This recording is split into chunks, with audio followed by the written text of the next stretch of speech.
Gaur Premanande Haribo.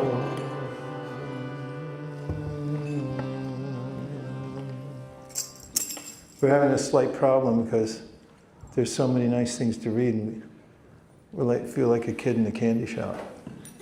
Can't decide which one to read first. So we're going to have to extend the reading and stay all night.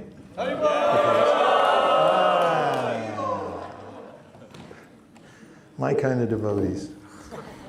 Let's sing a beautiful song by Srila Rupa Goswami. And it comes with a little bit of a warning because it'll get stuck in your head. And then you'll be walking around singing it everywhere you go. And then at the time of death, you'll be thinking about it, and then you'll just go back to Godhead. So if you don't want that to happen, you can wait outside in the extreme heat. And we'll signal you when it's time to come back. This is Krishna Deva Bhavantam Vande. I praise you, Lord Krishna, from Stavamala by Srila Rupa Goswami. And it goes like this. I have a little gain. We just fixed that. Krishna Deva Bhavantam Vande. Krishna Deva Bhavantam Vande. Krishna Deva Bhavantam Vande.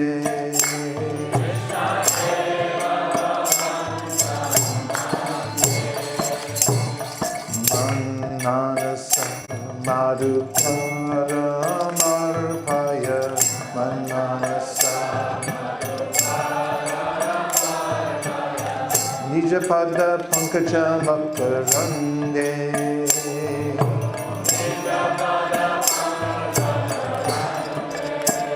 Krishna Deva Bhavantam Vande.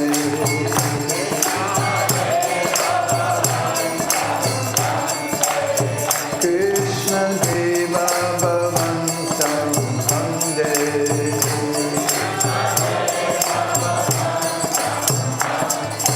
O Lord Krishna, I offer my obeisances unto you.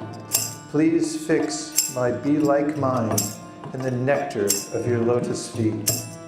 O Achyuta, although the great Lord Brahma, in his trance of samadhi, is unable to see even a particle of the effulgence emanating from the tips of the nails of your lotus feet, still I desire this vision, for I have heard of the wonderful waves of your mercy. O Madhava, although my devotion for you does not come forth even a little bit, because you are the Supreme Lord above all, you are the accomplisher of the impossible. O Sanatan, your lotus feet surpass even the nectar of the gods.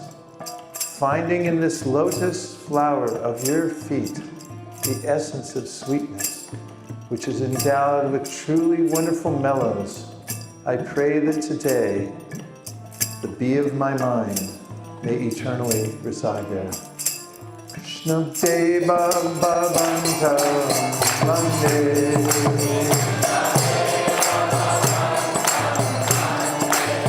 Krishna Deva Bhavantam Vande.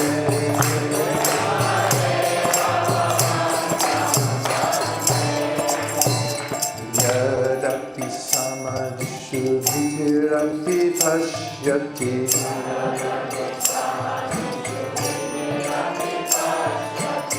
Natava nakabrahma richim.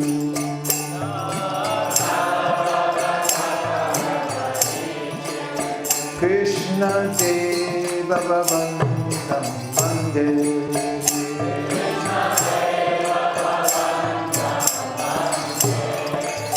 Idam nichchami nisham yatavachyuta.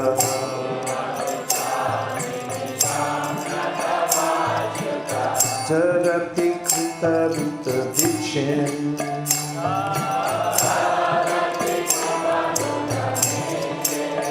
Krishna Deva Bhavantam Vande.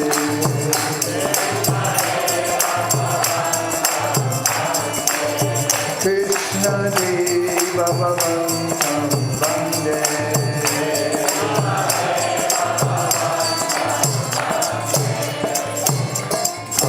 Bhaktivedanta Shakti Yapi Madhava.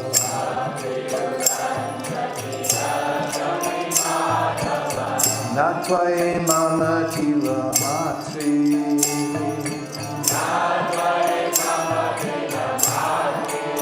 Krishna Deva Bhavantam Vande.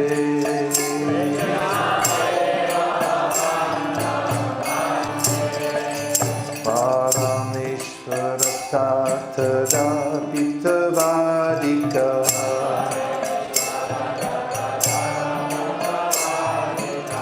Durgata Gatana Vitatri.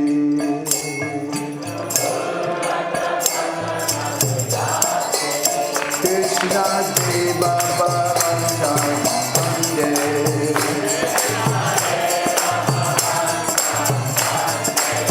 Krishna Deva Bhavantam Vande.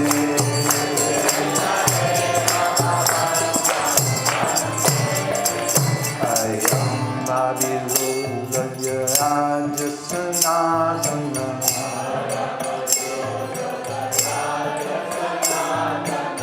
Kalita Dita Rasa Bharam.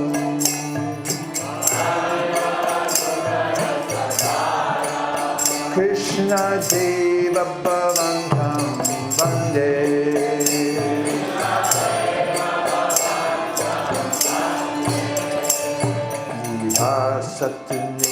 Satnityaneham Vritanindati.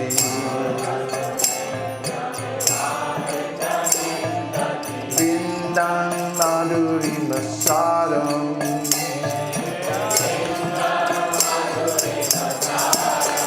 Krishna Deva Bhavantam Vande.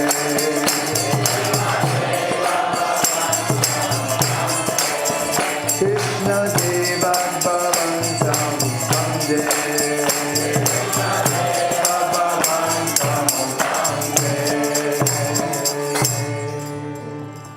Srila Rupa Goswami Ki Jai. I first offer my respectful obeisances to His Divine Grace, A.C. Bhaktivedanta Swami Prabhupada, to all the previous acharyas, and to all the assembled devotees. Vancha kalpataruscha kripa sindhave evacha patitanam pavanebhyo vaishnavebhyo namo namaha. We're continuing our perpetual reading of the Bhagavad Gita, and we're taking up at the 8th chapter, Attaining the Supreme.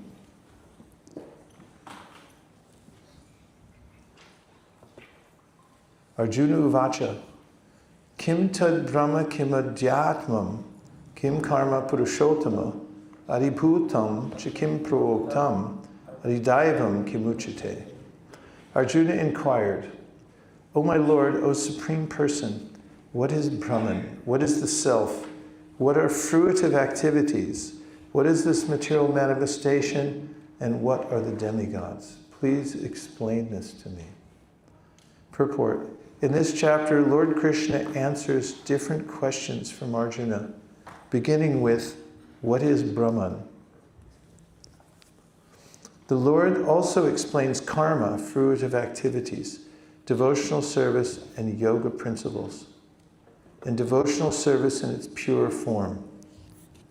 The Srimad Bhagavatam explains that the Supreme Absolute Truth is known as Brahman, Paramatma, and Bhagavan.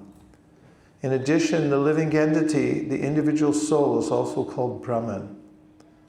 Arjuna also inquires about Atma, which refers to body, soul, and mind.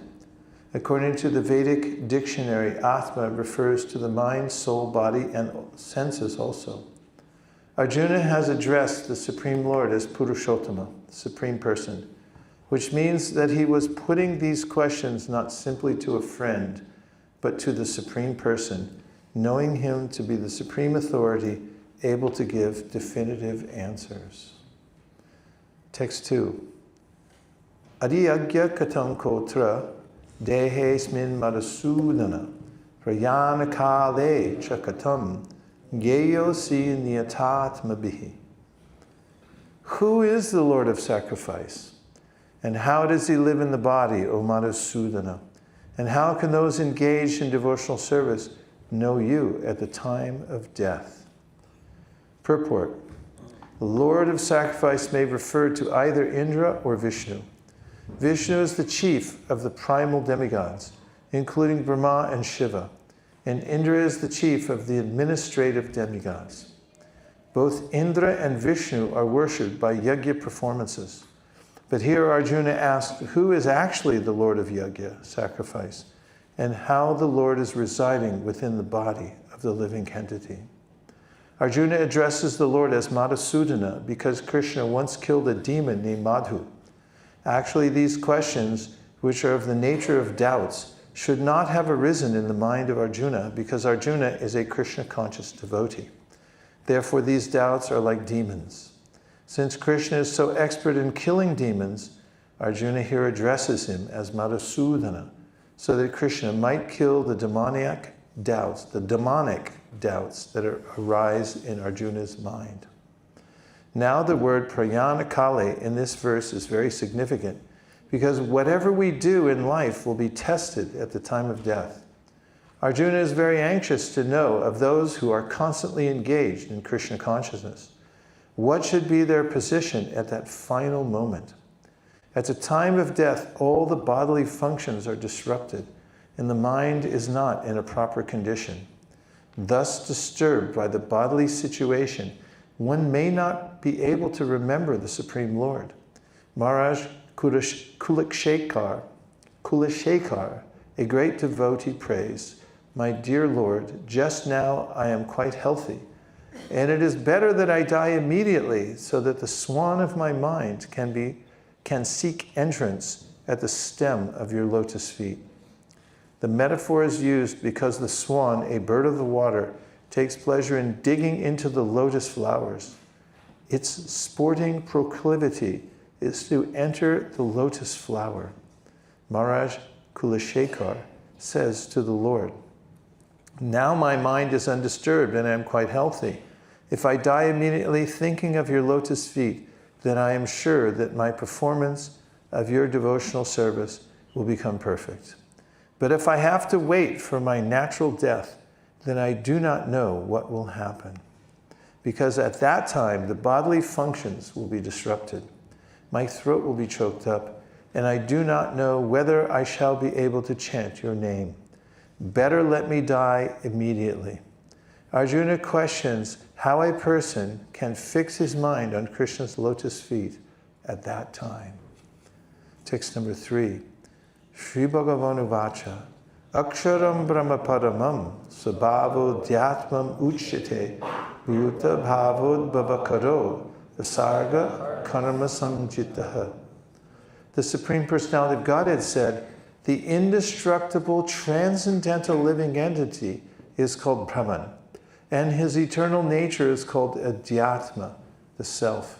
Action pertaining to the development of the material bodies of the living entities is called karma, or fruitive activities. Purport. Brahman is indestructible and eternally existing, and its constitution is not changed at any time. But beyond Brahman, there is Parabrahman. Brahman refers to the living entity, and Parabrahman refers to the Supreme Personality of Godhead. The constitutional position of the living entity is different from the position he takes in the material world.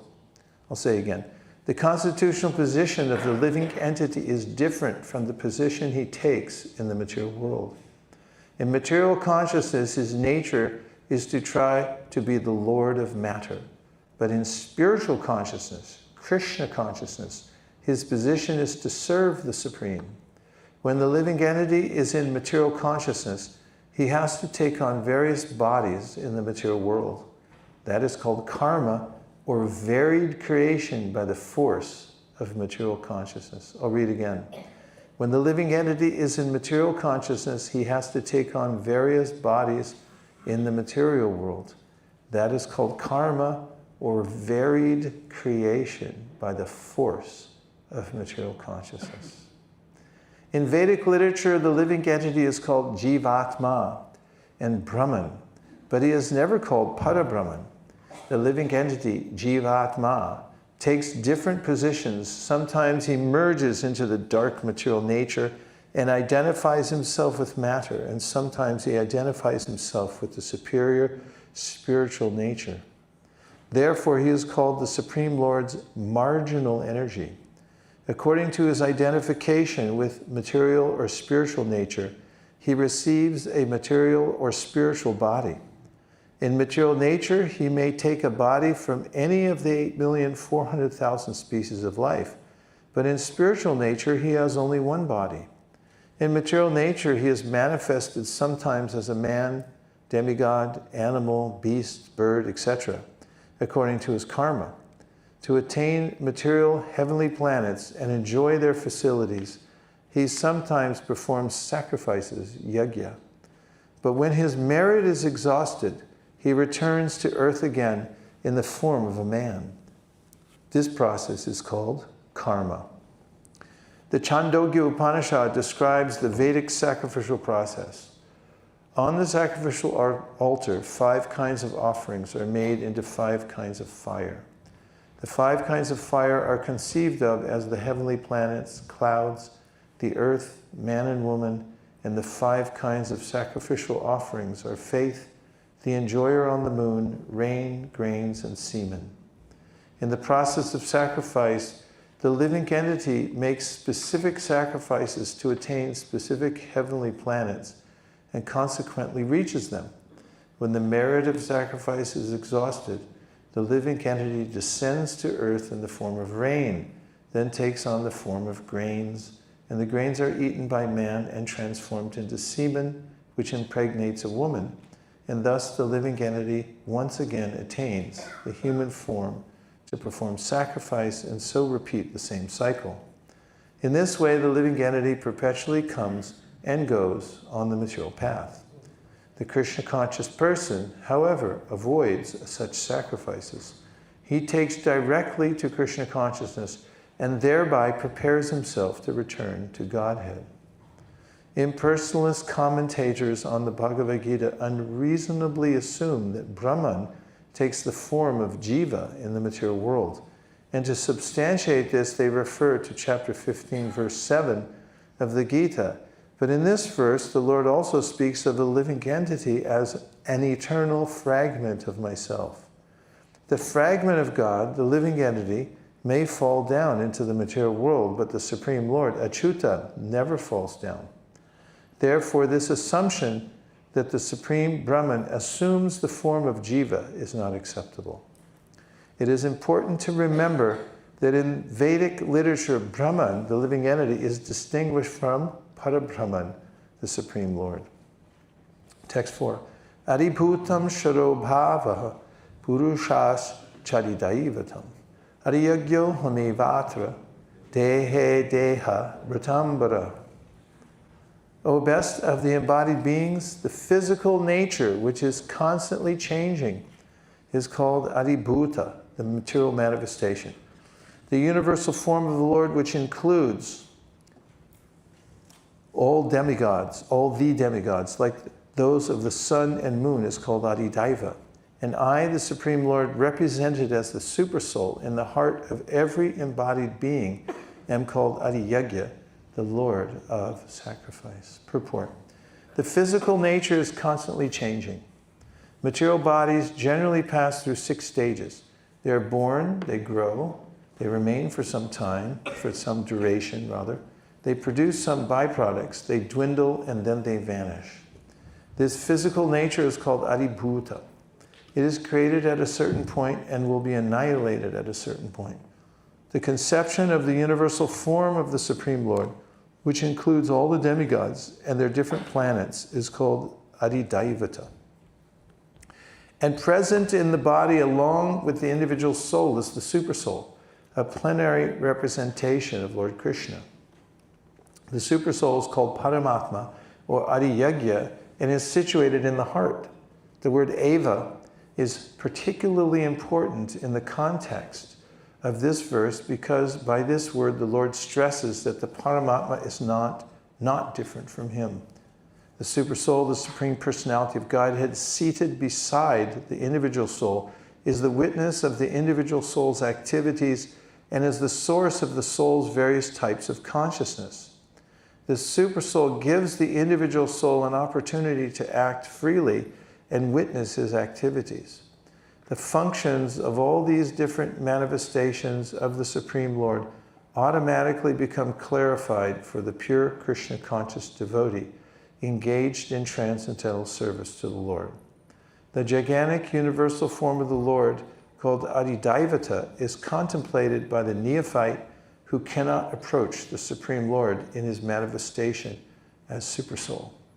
The neophyte is advised to contemplate the universal form, or Virat Purusha, whose legs are considered the lower planets, whose eyes are considered the sun and moon, and whose head is considered the upper planetary systems. Text 5. Antakale chamameva smaran mukva kalevaram yaprayati samadbhavam yati nats yatra shamshayaha. And whoever at the end of his life quits his body remembering me alone at once attains my nature. Of this there is no doubt. Purport. In this verse, the importance of Krishna consciousness is stressed. Anyone who quits his body in Krishna consciousness is at once transferred to the transcendental nature of the Supreme Lord. The Supreme Lord is the purest of the pure. Therefore, anyone who is constantly Krishna conscious is also the purest of the pure. The word smaran, remembering, is important. Remembrance of Krishna is not possible for the impure soul who has not practiced Krishna consciousness in devotional service. Therefore, one should practice Krishna consciousness from the very beginning of life. If one wants to achieve success at all, if one wants to achieve success at the end of his life, the process of remembering Krishna is essential. Therefore, one should constantly, incessantly chant the Mahamantra, Hare Krishna, Krishna Krishna, Hare Hare, Hare Rama, Rama Rama, Hare Hare. Lord Chaitanya has advised that one be as tolerant as a tree, toror api suhishnuna. There may be so many impediments for a person who is chanting Hare Krishna. Nonetheless, tolerating all these impediments, one should continue to chant Hare Krishna, Krishna Krishna, Hare Hare, Hare Rama, Rama Rama, Hare Hare, so that at the end of one's life, one can have the full benefit of Krishna consciousness. Text 6. Yang vapi smaran bhavam tajatyante kalevaram tung tam evaita kaunteya sadatad bhava bhavataha. Whatever state of being one remembers when he quits his body, O son of Kunti, that state he will attain without fail. Purport. The process of changing one's nature at the critical moment of death is here explained. A person who at the end of his life quits his body thinking of Krishna attains the transcendental nature of the Supreme Lord. But it is not true that a person who thinks of something other than Krishna attains the same transcendental state. This is a point we should note very carefully. How can one die in the proper state of mind? Maharaj Bharat, although a great personality, thought of a deer at the end of his life. And so in his next life, he was transferred to the body of a deer. Although as a deer he remembered his past activities, he had to accept that animal body. Of course, one's thoughts during the course of one's life accumulate to influence one's thoughts at the moment of death. So this life creates one's next life. If in one's present life one lives in the mode of goodness and always thinks of Krishna, it is possible for one to remember Krishna at the end of one's life. That will help one be transferred to the transcendental nature of Krishna. If one is transcendently absorbed in Krishna's service, then his next body will be transcendental, spiritual, not material. Therefore, the chanting of Hare Krishna, Krishna Krishna, Hare Hare, Hare Rama, Rama Rama, Hare Hare, is the best process for successfully changing one's state of being at the end of one's life. Text 7. Tasmat sarveshu kaleshu ma manusmara yudhyacha maryata manobuddhir mami vaishyasya samshayaha. Therefore, Arjuna, you should always think of me in the form of Krishna and at the same time carry out your prescribed duty of fighting. With your activities dedicated to me and your mind and intelligence fixed on me, you will attain me without doubt. Purport. This instruction to Arjuna is very important for all men engaged in material activities. The Lord does not say that one should give up his prescribed duties or engagements. One can continue them and at the same time think of Krishna by chanting Hare Krishna. This will free one from material contamination and engage the mind and intelligence in Krishna. By chanting Krishna's names, one will be transferred to the supreme planet, Krishna Loka, without a doubt. 8. Abhyasa yoga yuktena chetasananya gamina paramam purusham divyam yati parthanuchintayan. He who meditates on me as the Supreme Personality of Godhead, his mind, constantly engaged in remembering me, undeviated from the path, he, O Partha, is sure to reach me. Purport. In this verse, Lord Krishna stresses the importance of remembering him. One's memory of Krishna is revived by chanting the Mahamantra Hare Krishna. By this practice of chanting and hearing the sound vibration of the Supreme Lord, one's ear, tongue, and mind are engaged. This mystic meditation is very easy to practice, and it helps one attain the Supreme Lord. Purusham means enjoyer. Although living entities belong to the marginal energy of the Supreme Lord, they are in material contamination. They think themselves enjoyers, but they are not the Supreme Enjoyer. Here it is clearly stated that the Supreme Enjoyer is the Supreme Personality of Godhead in his different manifestations and plenary expansions as Narayan, Vasudeva, etc. The devotee can constantly think of the object of worship, the Supreme Lord, in any of his features, Narayan, Krishna, Rama, etc., by chanting Hare Krishna. This practice will purify him, and at the end of his life, due to his constant chanting, he will be transferred to the kingdom of God. Yoga practice is meditation on the supersoul within. Similarly, by chanting Hare Krishna, one fixes his mind always on the Supreme Lord. The mind is fickle, and therefore it is necessary to engage the mind by force to think of Krishna. One example often given is that of the caterpillar that thinks of becoming a butterfly and so is transformed into a butterfly in the same life. Similarly, if we constantly think of Krishna, it is certain that at the end of our lives, we shall have the same bodily constitution as Krishna. Text 9. Kavim Puranam Anushashitaram Anodaliyam Samanusmaridyaha Sarvasya Dhataram Achintya Rupam Aditya Varnam Tamasa Parasta. One should meditate upon the Supreme Person as the one who knows everything, as he who is the oldest, who is the controller, who is smaller than the smallest, who is the maintainer of everything, who is beyond all material conception, who is inconceivable, and who is always a person. He is luminous like the sun, and he is transcendental beyond this material nature. Purport. The process of thinking of the Supreme is mentioned in this verse. The foremost point is that he is not impersonal or void. One cannot meditate on something impersonal or void. That is very difficult.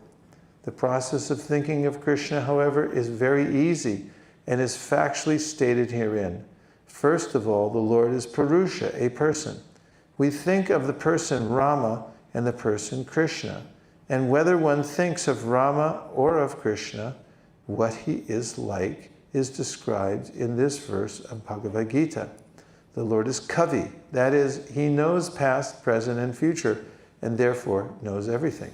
He is the oldest personality because he is the origin of everything. Everything is born out of him. He is also the supreme controller of the universe, and he is the maintainer and instructor of humanity. He is smaller than the smallest. The living entity is 1/10,000th part of the tip of a hair, but the Lord is so inconceivably small that he enters into the heart of this particle. Therefore, he is called smaller than the smallest. As the Supreme, he can enter into the atom and into the heart of the smallest and control him as the Supersoul. Although so small, he is still all-pervading and is maintaining everything. By him, all these planetary systems are sustained. We often wonder how these big planets are floating in the air.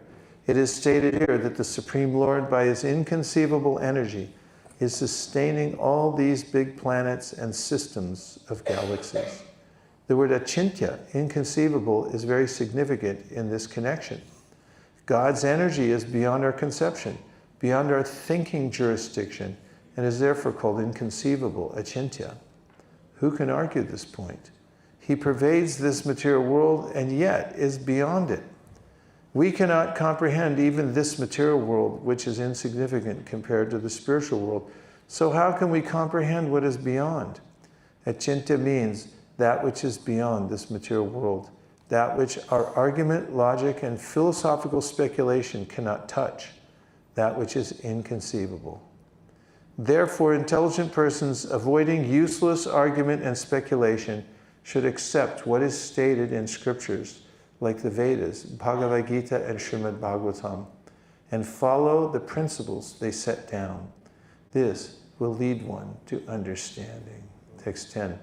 Prayanakale manasachalena bhaktya yukto yoga balena chaiva ruvor madhye pranamavesha samyak satam param purusham upaite divyam. One who at the time of death fixes his life air between the eyebrows and by strength of yoga with an undeviating mind engages himself in remembering the Supreme Lord in full devotion will certainly attain to the Supreme Personality of Godhead. Purport: in this verse it is clearly stated that at the time of death the mind must be fixed in devotion to the Supreme Personality of Godhead.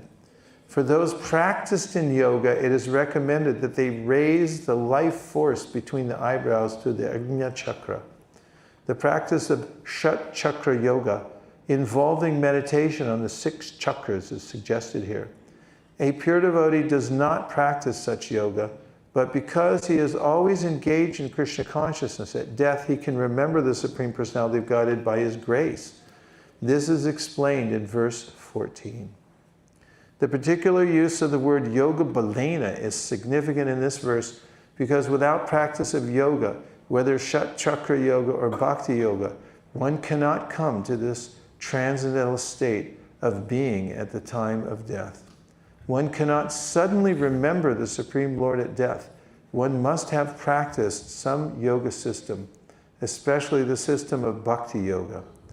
Since one's mind at death is very disturbed, one should practice transcendence through yoga during one's life. Now I'll take a few reflections or questions. Prabhu.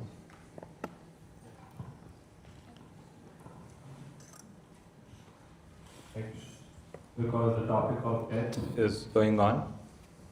So just wanted to check, is there any reference that after leaving one's body, the living entity is sure to come back to this particular universe again?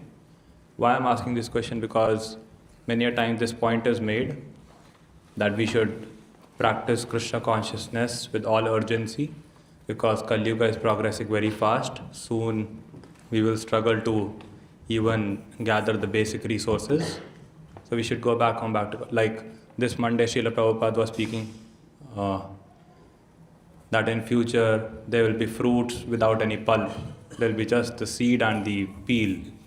So therefore, make sure you don't come back. But I was confused, like, in this universe right now, Kali Yuga is going on. In another universe, Satyug might be going on. So I might end up in another universe. So is there any reference that I will definitely come back to this universe? No reference for assuredly coming back to one universe that I know of, but what Prabhupada stresses mainly is the principle that we're not sure or guaranteed where we're going to go, because you can't put in for it. Labham sadurlabham vidam bahusambhavante manusham artadam anityam apihadira. It's so rare of an achievement just to get the human form of life. So Prabhupada stresses this point in this verse, saying that there's a way in which you may not get that opportunity again for a long, long time. He says in a lecture, for millions of years you might not, or millions of lifetimes, you might not get it back. And he stresses more the uncertainty of the situation once you leave your body. A devotee who was out on book distribution in a parking lot, which was not necessarily legal, and who tempted fate by persisting to go to that place, even though he had been asked to leave, was summarily arrested.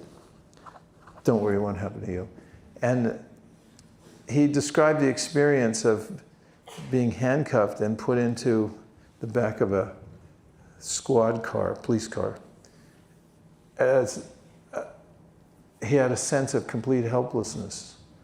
He didn't know where they were taking him. He was in a state he wasn't used to. And he became introspective about how helpless we are in material nature also. Karmana daiva netrena jantor deho papatye sriya pravishta utaram pumsore takanashraya. We're under daiva, or the control of the supreme forces that are working under the supreme for where we go next. And we find... Anyway, I may be belaboring the point, but no, I don't have a specific reference. That we only come back to this Brahmanda. But and I'll say one more time, Prabhupada stresses, so the Shastra, the uncertainty of what happens when we leave the body, especially if we're not prepared. Om Tat Sat. Yes.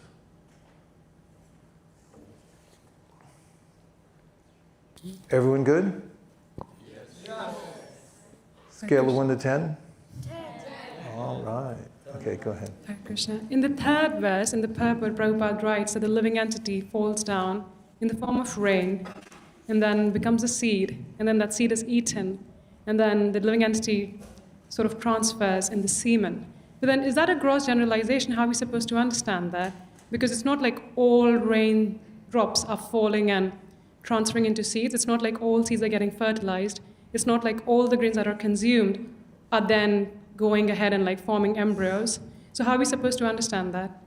It's inconceivable. I mean, the whole process to the modern mind, and anybody who's had a science class, sounds far-fetched. But there's subtle laws of nature through which there's transference of souls from one place to another, and that's one of the ways in which the process is going on, falling down from higher planetary systems. The Puranas give description of an arduous transfer from heaven. And Krishna mentions it in the Bhagavad Gita when he talks about how we accumulate pious activities, punya, shinye, martyalokam, vishante, evam traidharmam, anuprapana, gata gata, kama kama labante. You know, people who save up their frequent flyer miles, and then all of a sudden they run out, they get kicked back into coach. So there's a way in which people rise to the higher planetary systems, and unceremoniously they fall back down again once they've run out of their pious activities. So it's the transfer process. Just one part of it Prabhupada's alluding to here, of how the souls come back down. I didn't say anything helpful to you, except for that I'm always amazed by it also. Yes? A question from the reading from the Srimad Bhagavatam. So Gajendra, at the moment close to death, he surrendered and remembered Krishna, and then he was liberated, became into a different form. So sometimes we hear stories of devotees here where they'll be in like a bad car accident and then they'll say, oh, I prayed to Krishna and they saved me. So I'm wondering at that point, it sounds somewhat like surrender. So why don't we also just go back in that moment quickly like Gajendra did if it seemed like there was Why some- don't those who are in an car accident who pray to Krishna any bad instance where go back to Krishna? to death and they think of Krishna? Well, how do you know they don't? I mean, are you assuming that they don't go back to Krishna? Well, if they're alive to tell the story. I mean, Well, then they're still waiting to go back to Krishna, right? If they're alive to tell the story. I mean, this whole chapter is really about this, that there's a way in which those who have the wherewithal to remember Krishna, especially Prabhupada stressed so far by practicing, will naturally think of him when they leave the body. And of course, chapter also gives some dispensation based on the endeavor of the devotee and his devotion, her devotion throughout this lifetime. Naite sriti partajanan yogi muyate kashtana tasmat sarvishu. What's the rest? He says near the end of this chapter that the devotees, even Prabhupada mentions the car like an accident. The devotees he'll mention it at the end of this chapter, you'll hear it, that many people try to position themselves specifically because they know the perfect times to leave the body. There are channels in the universe to get out at certain times to attain liberation. Devotees don't consider those because they just depend on Krishna. And that's the thrust of this chapter. And Prabhupada mentions the devotee dies by accident or in some apparently very auspicious way, on an auspicious day or something like that. Either way, it doesn't matter because they're under the protection of Krishna. So when Jayananda Prabhu left the world, he left from Los Angeles circa 1977? 6. Jayananda Prabhu left the world in 1976. And you can read Prabhupada's letters that he wrote. In his letter, post-mortem, he said, if you were thinking of Krishna, then you've gone back to Godhead and so forth. He didn't, like when I went to the funeral for my grandmother in Grosse Pointe, Michigan, I was a little dubious because the priest said she's in a better place right now. And I was thinking, how do you know? And non-scientific. But Prabhupada he stuck to Shastra when he said, if you were thinking of Krishna when you left. And then he got information about how Jayananda was listening intently to the chanting, Prabhupada chanting Hare Krishna when he left. And then he said, because you were engaged in that way at the very moment, then I'm very sure you went back to Godhead. I don't know the exact word, very sure, but that was the idea behind it. So in any case, it's up to Krishna, but Krishna is very kind. Even in the Sri Upanishad, the verse Vayuranilam Amritam, Atedam Bashmantam Shariram, let this temporary body be burnt to ashes and let the air of life be merged with the totality of air. Now, my Lord, please remember all of my sacrifices, and because you're the ultimate beneficiary, please remember all that I've done for you. And in this purport, Prabhupada mentions how one may become confused at the time of death. He said, but the devotee need not worry because Krishna is so kind that he remembers the devotee's sacrifices and he'll cause the devotee to remember him at the time of death. Because the devotee is depending on Krishna, not on their own acumen to find the right hole to get out of the material world. Did that answer your question or come anywhere in the same universe of what you were trying to get to? Say it again. Also, I think, yes, I believe you did. Hold the mic a little closer and just Sorry. ask once more. The question was, You answered it. But, it was definitely more like if someone is about to die, not that they have died, and I'm questioning if they've gone back or not. It's if they're about to die and they pray to Krishna, and Krishna, his hand is there. He has saved them, and they're in their material body. So just wondering how, comparing it to, not comparing it, but understanding Gajendra's story and someone who, like that. It's a very individual process. Patanjali Muni says in the Yoga Sutras, everyone's born with an ayu, or a certain amount of lifespan. And if it's not somebody's time, may come close to death, may be saved, or Krishna might have a purpose for them to live longer.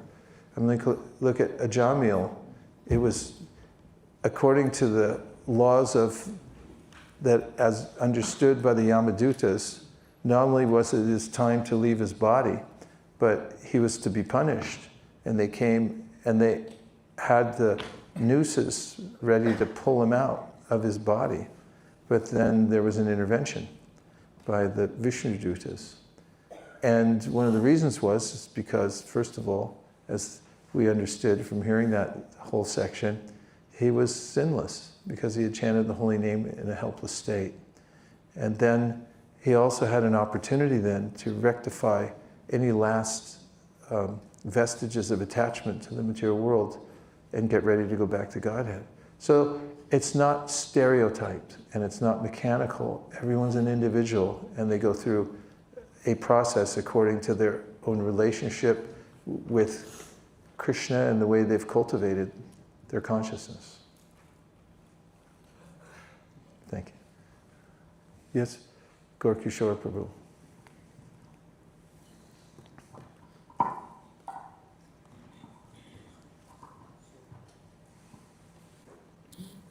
You have this phrase in military, the military will be prepared, so always be prepared. We see here in a lot of the purports, Prabhupada is talking about preparation. So could you expand a little bit about that preparation, what that should that look like in a devotee? Because sometimes perhaps, and especially in the material world, we can be quite goal-orientated and maybe forget the preparation part. So I was just wondering if you could expand on that. Thank you for the question. I love that question. I love talking about preparation. Yes, there's a way in which being in preparation mode is exhilarating.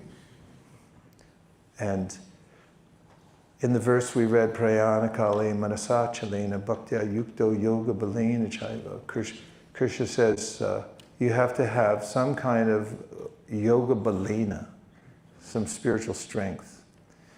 And that, he says, comes from practicing some kind of yoga. He says Shat Chakra yoga is indicated here, but he recommends Bhakti yoga. One should be prepared. And as far as cultivating Krishna consciousness, preparation for going back to Godhead and goals are not mutually exclusive. Sankhya purvaka nama gananatibi kalavasani krito. Srinivasacharya writes in his song about the 6 Goswamis of Vrindavan, they very deliberately counted everything. Sankhya purvaka means numerical strength, goes with yoga balena. Spiritual strength comes from numerical strength. And therefore, one may consider that by keeping strict sadhana and keeping the numbers steady or increasing them, one can measure how one's doing. And it's indicative, one's steadiness in keeping the numbers, how one's preparing oneself. So the two things go together. Preparation mode, be in preparation mode always. It's like sometimes people talk about preparing for giving a class or speaking extemporaneously. But the way I see it, we should be constantly preparing so that it's quite natural. We're already in conversation about the subject matters that we might be discussing in a larger group or in a class or something like that. It's kind of preparation mode. And that goes for all the different kinds of practices that we have. When we worship Tulsi Devi, you can consider the way in which we approach her with a sense of joy and also appreciation and reverence for who she is aligning us with the mood of the spiritual world. That's a preparation also. We should always be in that mode. Yes, Prabhu?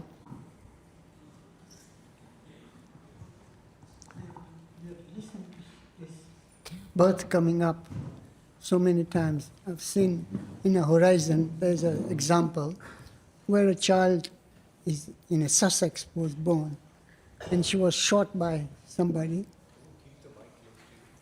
and she was born again in a different place. And as she grew up older and older, she said, I want to go to that place. She remembered that place.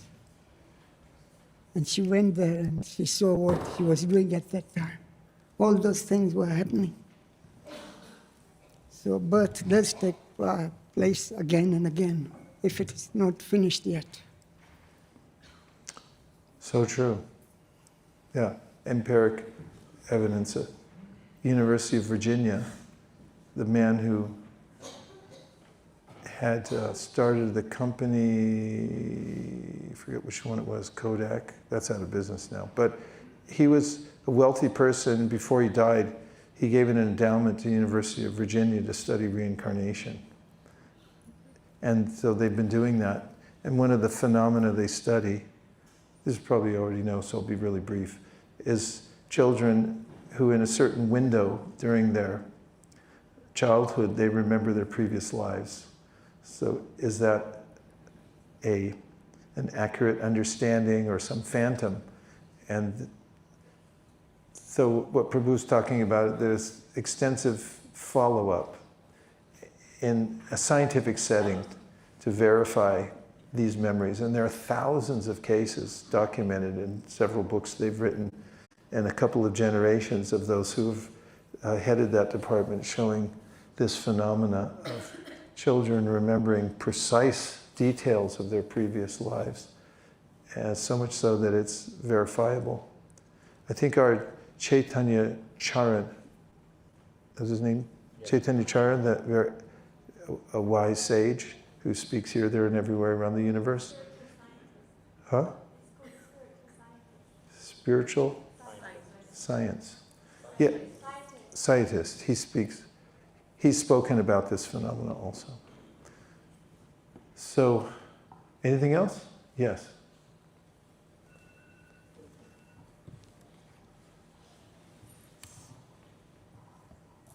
I was just wondering, because here it says how the living entities fall down from heaven, but how do the ones come up from hell? Well, there is a system. It's called Daiva. Karmana Daiva Netrena Jantor Dehopapate. This is from Prahlad Maharaj. He mentions to his classmates, and this is a well-celebrated and well-known verse about the system that's regulated by higher authorities. There are those who, like Yamaraj, are, as Prabhupada mentions in the 6th canto of the Bhagavatam, practically omniscient, as omniscient as Krishna. They have been endowed with powers to understand the living entities, their psychic movements, their past, and so forth. And there are allotted situations for every living entity according to their previous karmas. And of course, one of the topics of the 6th canto, and also inherent in the Bhagavad Gita, is just like in genetics, there's epigenetics. You have a certain genetic disposition for certain kinds of, say, diseases, let's just say on that side.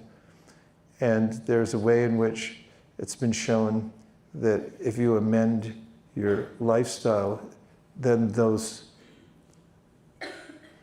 predisposed the way that you're predisposed to get certain types of disease because of your genetic makeup may not at all manifest because you've done something different. So there's a complex system in the universe. Krishna mentions in the Bhagavad Gita, it's very difficult to understand karma, where it begins and where it ends. And to answer your question, there's a competent and infallible system for putting living entities in their allotted places based on their karma. Karmana daiva netrena jantur deho papate. So that's done by a higher power. Just as in civil dealings, there are ways in which there are judges and lawyers and so forth who figure out, albeit maybe not as infallibly, where you're supposed to be placed according to your behaviors. Daiva, higher authority. Leave it at that? What? Okay, fair enough. Yes?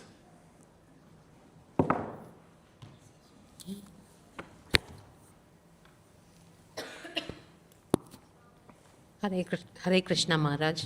So Krishna promises that if you think of me at the moment of death, you will attain my nature.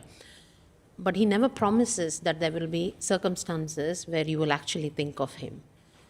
And we've seen, even with, you were talking about Yoga Balena, we've seen that even in Bharat Maharaj's episode, where there is so much spiritual strength that he's invested throughout his life. And Rishabhadeva is the Supreme Lord is his father himself. Yet the circumstances pan out differently. So that's not in our control. So it's a little bit like, how do we take that and how do we kind of still have hope and faith and continue? Well, one thing is to look at the ultimate result. He attained perfection, correct? Now, why did he go through a circuitous route to get there? He made a few mistakes, and so we shouldn't make mistakes. He was living without association and independently, and he also developed some affection for an object of affection that he shouldn't have. These are all mentioned as mistakes in the Bhagavad. Now, what about the overarching trajectory of his sojourn back to Godhead and so forth? There's other commentary, for instance, the 6th canto of the Bhagavatam, when talking about about Ajamil, it also comes up about Bharat Maharaj. He's put in with others who had a very lofty goal to go back to Godhead. And therefore, he required a couple more lifetimes to come to that perfection. And so when we talk about going back to Godhead, it's not stereotyped either. There are various ways, routes in which devotees go back to Godhead according to their natures. They're on their way back to Godhead, but it's a matter of cleaning up a few things on the way back. I mean, imagine, and he's one of my heroes in the Bhagavatam, is you get the Jad Bharat. I loved the Jad Bharat story, that as soon as he got there, he had such determination. He said, I've got nothing to do with this place. I mean, how do you get that? And we may think like that, but then how do you actually feel like that? So much so that even Shukadeva Goswami, he'd come out of the womb, no thanks. And when he came out, he just turned around from his parents, even it was Vyasadeva, and he said, he didn't say anything, he just left. And so how do you come to that kind of dritavrata? You have to have some purification. You go through different circumstances. Imagine his dismay when he realized that he was on the verge of attaining perfection. He had emotion for the Lord, and he had gone off somewhat triumphantly from his kingdom, left it behind, and then in the next life became a deer, and he knew it. And you know, you really got to kind of suck it up at that point. He went back to the Pulastya ashram as a deer. It's like, you know, can I get a spot here again? And practiced a humiliating situation, and then took birth and just said, never again.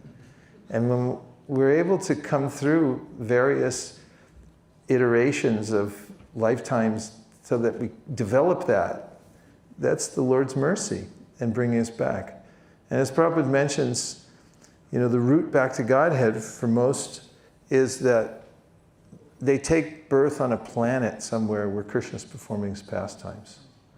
And there they take birth in a family of those who are directly associating in Leela, and they are trained there in the mood and methods of worship, and then they're transferred back to Goloka Vrindavan. But again, it's not stereotype, because some go through the heavenly planets, even some on their way back to Godhead. You find in the second canto of the Srimad Bhagavatam, some people like to take the scenic route, because they know they're liberated and they're going back to the spiritual world. It's like, yeah, I kind of want to see where I was.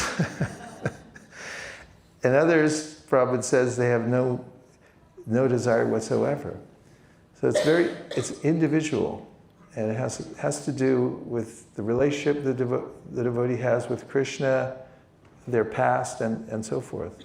But Krishna protects his devotees, and he never says he's going to protect their body per se, because the body's not protectable, but he protects their process of devotional service and maintains it. He says in the 6th chapter of the Bhagavad Gita that whatever progress you make, you're never going to lose it, Arjuna. You take it up in your next life.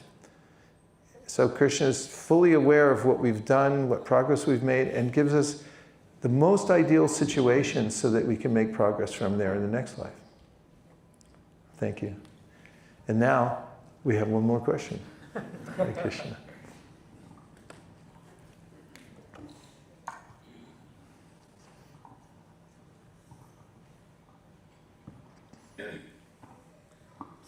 I'm popular for having last-minute surprises and spontaneity. So when I'm hearing such questions and realizations, what I'm so appreciative for is Prabhupada's mercy. Because we have Shastra, we have Mahaprabhu's mercy, but then we have Prabhupada, who is like the living example. And one of the stories that comes to mind is a sannyasi disciple of his who not only fell away from sannyas, but became a drug dealer. And at the end of his life, his godbrothers surrounding him, and they were saying at the last breaths, they were chanting Hare Krishna around him. And even though he fell away, at the last second, he just woke up and he said, "Oh, it's Prabhupada." And then he left his body immediately. And Prabhupada himself said, if you ship in my books till the day that you die, Lord Chaitanya himself will come pick you up, he'll burst into your consciousness, etc. And he's cut a deal with Krishna himself, said, okay, you can just 16 rounds, 4 regs, done, 1 lifetime. I'll take you myself. And I think himself and his disciples are, and until today, are the living examples of why we can make it back in 1 lifetime. And so, yeah, reading Bhagavad Gita is great, but seeing Prabhupada's example of applying that with even more mercy is the greatest and most sublime thing in the world. Bhalo. Now we have an opportunity, because nobody can stop us, to sing a bhajan. This is our 7th inning stretch. And can you find whatever it is? Please. Shuddha Bhakata Chara. This is a good Ekadashi song. Shuddha Bhakata Charanari Bhajana Anukula. Shuddha Bhakata Charanari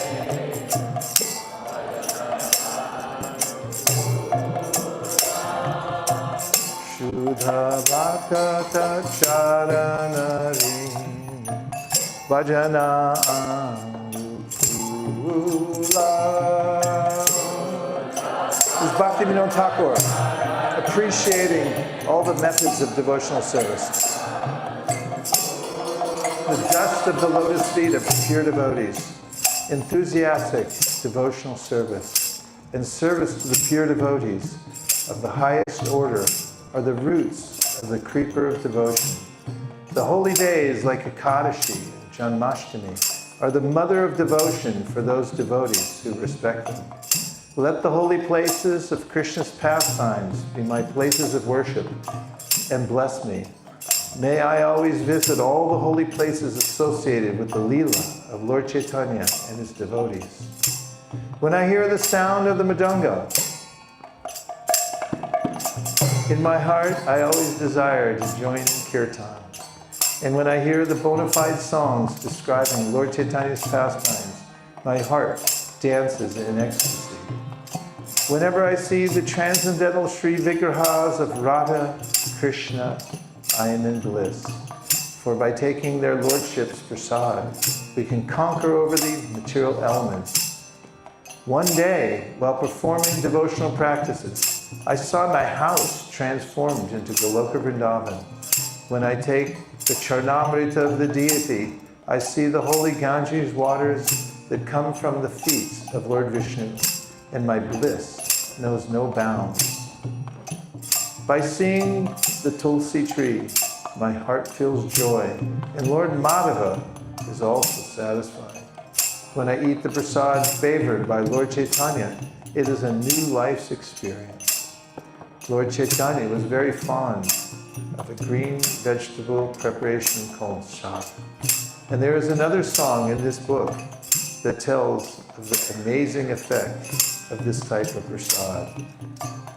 Bhaktivedanta concludes by saying, whosoever attains the stage of enthusiasm for these devotional practices will be supremely blissful wherever he may be.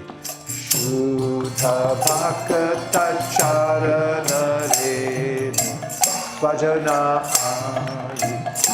ayutula.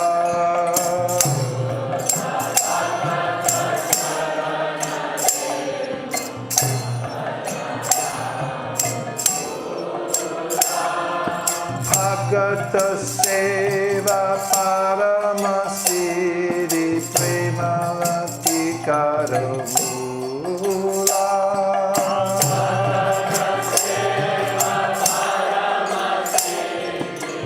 You sound great. Madhavati bhakti janani jatane palana tori.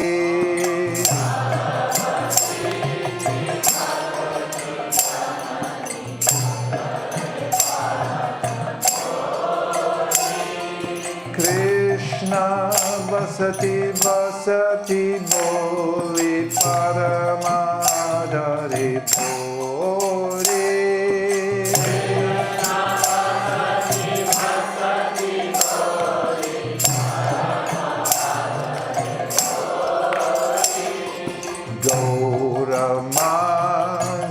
Shavastani Kurolo Brahmana Range.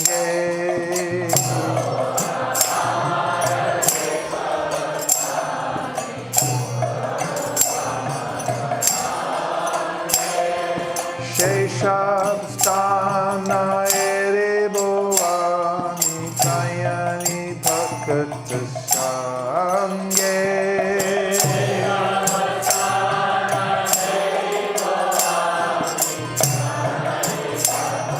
Now all together on four. Nidanga bhaja sunati mana avasara saratate gaur vihita kirtana shuni anande vidoyanate galamurti deki amor. Everyone. Parama ananda hoya prasada seva korite hoya sakala prapachaya devina grihe bhajana deki hete golokavaya sharanam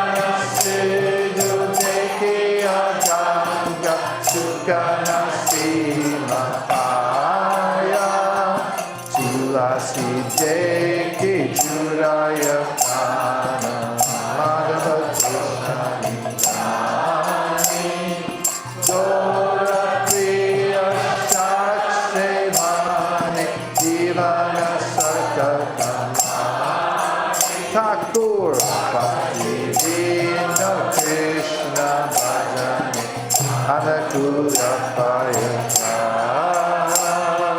Bhaktivedanta Paramasu Srikara Toroyita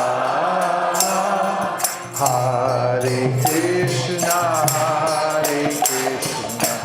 Krishna Krishna Hare Hare Hare Rama Rama Rama Hare Hare Hare Krishna Krishna Hare Hare Hare Rama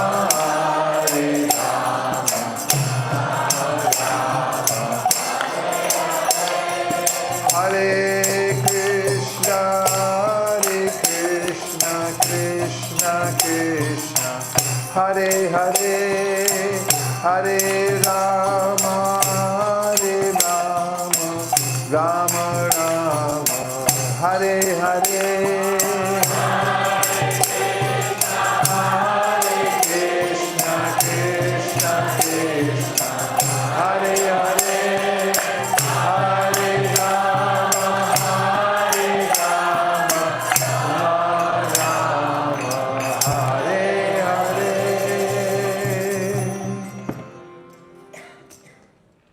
We'll stand up for 1 minute.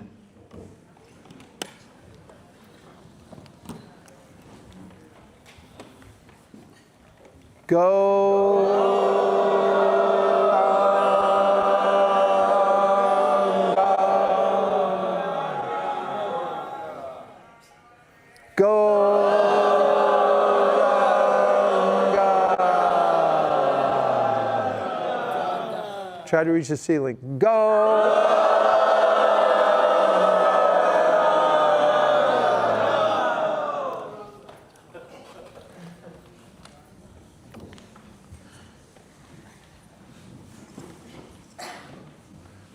How's everybody doing?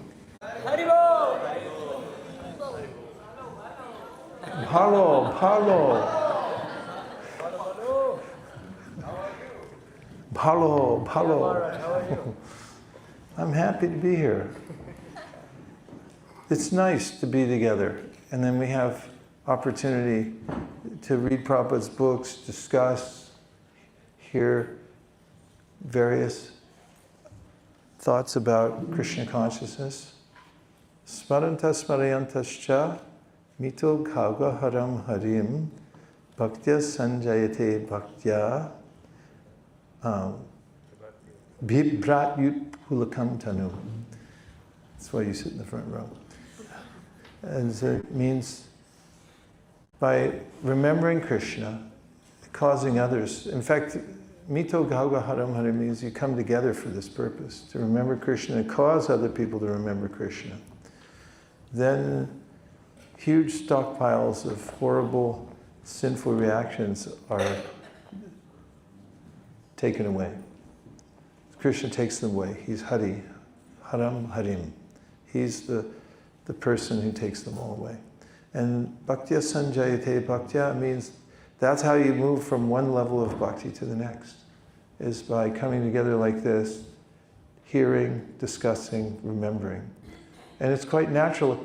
And the implication there is because Krishna likes it. When we come together to discuss, then Krishna is very happy. Sadhya hridyavaridite trakritibi sushrushabhis takshanat. In the second verse of the Srimad Bhagavatam itself, last line, says that those who dedicate themselves to this hearing process about Krishna, specifically are talking about the Bhagavad, that Krishna becomes so inclined to those personalities that he won't leave their heart. Because he so much he enjoys the hearing process. He likes hearing about his pastimes, but especially about his devotees. So sadhyo hrijava, very quickly one becomes purified by that process, and Krishna becomes inclined towards such a person. Isn't that nice? And then the last line says, what does it start? Bibrat yut pulakam tanum means, that's the last line of the verse I first quoted. Smarantas smarayantascha. Bibrat yut pulakam tanum means that your body, the tanum, you'll experience ecstasy. Your hair will stand on end. Bibrat yut pulakam tanum. The body will show symptoms of ecstasy from this kind of discussion. So this is the means by which we advance in bhakti, is by discussing, remembering, and going on hearing. What do you think? Palo, palo, hari, hari. Here, carry on. Okay, text number 11 is where we left off. Again, we'll be here all night. Yadakshanam veda vido vadanti vishanti yadyata yovita raga yadichtanto brahmacharyam charanti tate padam sangrahena pralakshe. Can we get a tune for that? Of course. Yadaksharam veda vido vadanti Shanti yadyata yovita raga yadichanto brahmacharyam charanti tate padam sangrahena pravakshe. Bhalo, bhalo. Persons who are learned in the Vedas, who utter Omkara, and who are great sages in the renounced order, enter into Brahman. Desiring such perfection, one practices celibacy. I shall now briefly explain to you this process by which one may attain salvation. Purport: Lord Sri Krishna has recommended to Arjuna the practice of chakra yoga, in which one places the air of life between the eyebrows. Taking it for granted that Arjuna might not know how to practice chakra yoga, the Lord explains the process in the following verses. The Lord says that Brahman, although one without a second, has various manifestations and features, especially for the impersonalists. The Akshara, or Omkara, the syllable Om, is identical with Brahman. Krishna here explains the impersonal Brahman into which the renounced order of sages enter. In the Vedic system of knowledge, students from the very beginning are taught to vibrate Om and learn of the ultimate impersonal Brahman by living with the spiritual master in complete celibacy. In this way, they realize these two of Brahman's features. This practice is very essential for the student's advancement in spiritual life, but at the moment, such brahmachari, unmarried celibate life is not at all possible. The social construction of the world has changed so much that there is no possibility of one's practicing celibacy from the beginning of student life. Throughout the world, there are many institutions for different departments of knowledge, but there is no recognized institution where students can be educated in the brahmachari principles. Unless one practices celibacy, advancement in spiritual life is very difficult.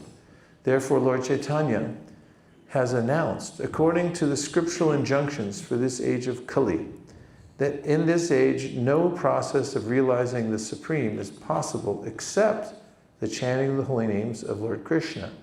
Hare Krishna, Krishna Krishna, Hare Hare, Hare Rama, Rama Rama, Hare. Ready? Sarvadharmani stamyamya manohridi narudyacha murtadhyaya mana pranam astito yogadharanam. The yogic situation is that of detachment from all sensual engagements, closing all the doors of the senses and fixing the mind on the heart and the life air at the top of the head, one establishes himself in yoga. Purport. To practice yoga as suggested here, one first has to close the doors of all sense enjoyment. This practice is called pratyahara, or withdrawing the senses from the sense objects. The sense organs for acquiring knowledge, the eyes, ears, nose, tongue, and touch, should be fully controlled and should not be allowed to engage in sense gratification. In this way, the mind focuses on the supersoul in the heart, and the life force is raised to the top of the head. In the 6th chapter, this process is described in detail. But as mentioned before, this practice is not practical in this age. The best process is Krishna consciousness. If one is always able to fix his mind on Krishna in devotional service, it is very easy for him to remain in an undisturbed transcendental trance or in samadhi. Om ityekaksharam brahma yaharam manusmaram yapriyati jajam deham sayati paramam gatim. After being situated in this yoga practice and vibrating the sacred syllable Om, the supreme combination of letters, if one thinks of the Supreme Personality of Godhead and quits his body, he will certainly reach the spiritual planets. Purport. It is clearly stated here that Om, Brahman, and Lord Krishna are not different. The impersonal sound of Krishna is Om, but the sound Hare Krishna contains Om.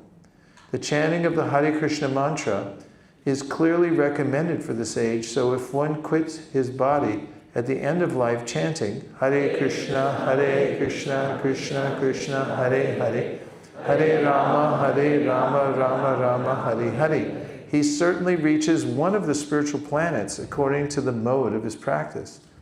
The devotees of Krishna enter the Krishna planet, Goloka Vrindavan. For the personalists, there are also innumerable other planets, known as Vaikuntha planets, in the spiritual sky, whereas the impersonalists remain in the Brahma Jyoti. Text 14. Ananyacheta satatam yomam smarati nityashaha tasyaham sulabha partha nityayuktasya yogina. For one who always remembers me without deviation, I am easy to obtain, O son of Pritha, because of his constant engagement in devotional service. Purport.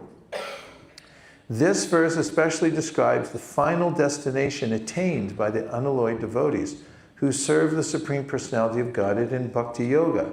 Previous verses have mentioned 4 different kinds of devotees: the distressed, the inquisitive, those who seek material gain, and the speculative philosophers.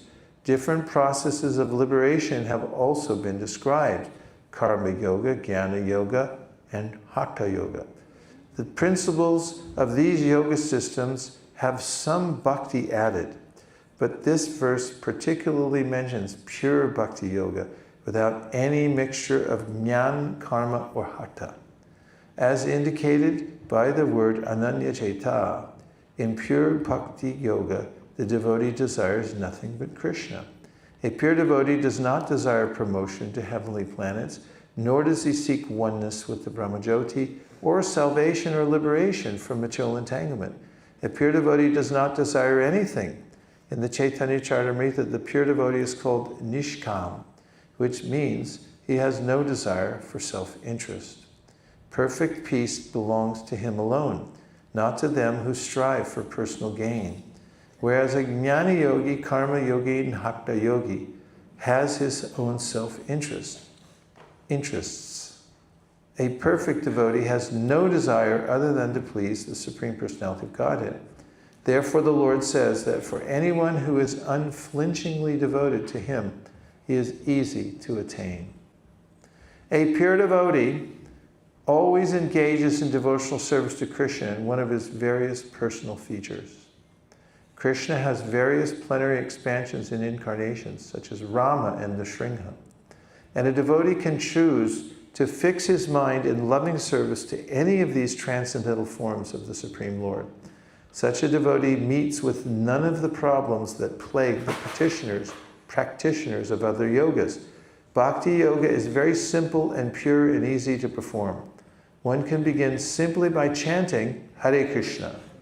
The Lord is merciful to all, but as we have already explained, he is especially inclined toward those who always serve him without deviation.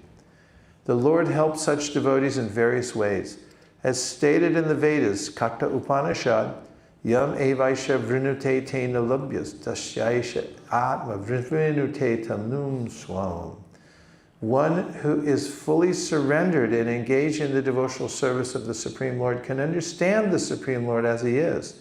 And as stated in Bhagavad Gita 10:10, Tadami buddhi yogam tam, the Lord gives such a devotee sufficient intelligence so that ultimately the devotee can attain him in his spiritual kingdom. The special qualification of the pure devotee is that he is always thinking of Krishna without deviation and without considering the time or place. There should be no impediments. He should be able to carry out his service anywhere and at any time.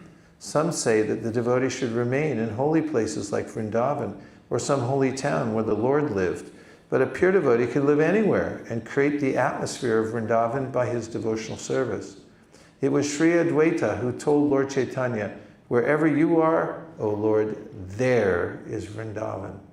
As indicated by the words satatam and nityashaha, which mean always, regularly, or every day, a pure devotee constantly remembers Krishna and meditates upon him. These are qualifications of the pure devotee, for whom the Lord is most easily attainable. Bhakti Yoga is the system that the Gita recommends above all others. Generally, the Bhakti yogis are engaged in 5 different ways. 1, Shanta Bhakta, engage in devotional service and neutrality. 2, Dasya Bhakta, engage in devotional service as a servant. 3, Sakya Bhakta, engage as friend. And 4, Vatsalya Bhakta, engage as a parent. And 5, Madhurya Bhakta, engage as conjugal lover of the Supreme Lord. In any of these ways, the pure devotee is always constantly engaged in the transcendental loving service of the Supreme Lord and cannot forget the Supreme Lord, and so for him the Lord is easily attained. A pure devotee cannot forget the Supreme Lord for a moment, and similarly the Supreme Lord cannot forget his pure devotee for a moment. This is the great blessing of the Krishna conscious process of chanting the Maha Mantra, Hare Krishna, Krishna Krishna, Hare Hare, Hare Rama, Rama Rama, Hare Hare. Text number 15. Mamupetya punarjanma dukkhalayam ashashvatam napnuvanti mahatmanam samsiddhim paramam gata. After attaining me, the great souls who are yogis in devotion never return to this temporary world, which is full of miseries, because they have attained the highest perfection. Purport: since this temporary material world is full of miseries of birth, old age, disease, and death, naturally, he who achieves the highest perfection and attains the supreme planet, Krishna Loka, Goloka Vrindavan, does not wish to return. The supreme planet is described in Vedic literature as Avyakta and Akshara and Paramagati. In other words, that planet is beyond our material vision, and it is inexplicable, but it is the highest goal, the destination for the Mahatmas, great souls. The Mahatmas receive transcendental messages from the realized devotees and thus gradually develop devotional service in Krishna consciousness and become so absorbed in transcendental service that they no longer desire elevation to any of the material planets. Nor do they even want to be transferred to any spiritual planet. They want only Krishna and Krishna's association and nothing else. That is the highest perfection of life. This verse specifically mentions the personalist devotees of the Supreme Lord, Krishna. These devotees in Krishna consciousness achieve the highest perfection of life.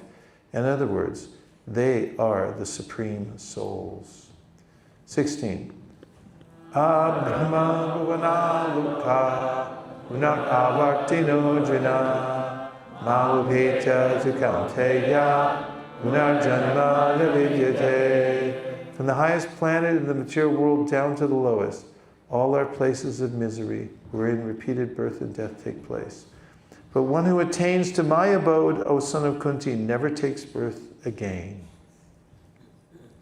Purport. All kinds of yogis, karma, jnana, hatha, etc. eventually have to attain devotional perfection in bhakti yoga or Krishna consciousness before they can go to Krishna's transcendental abode and never return.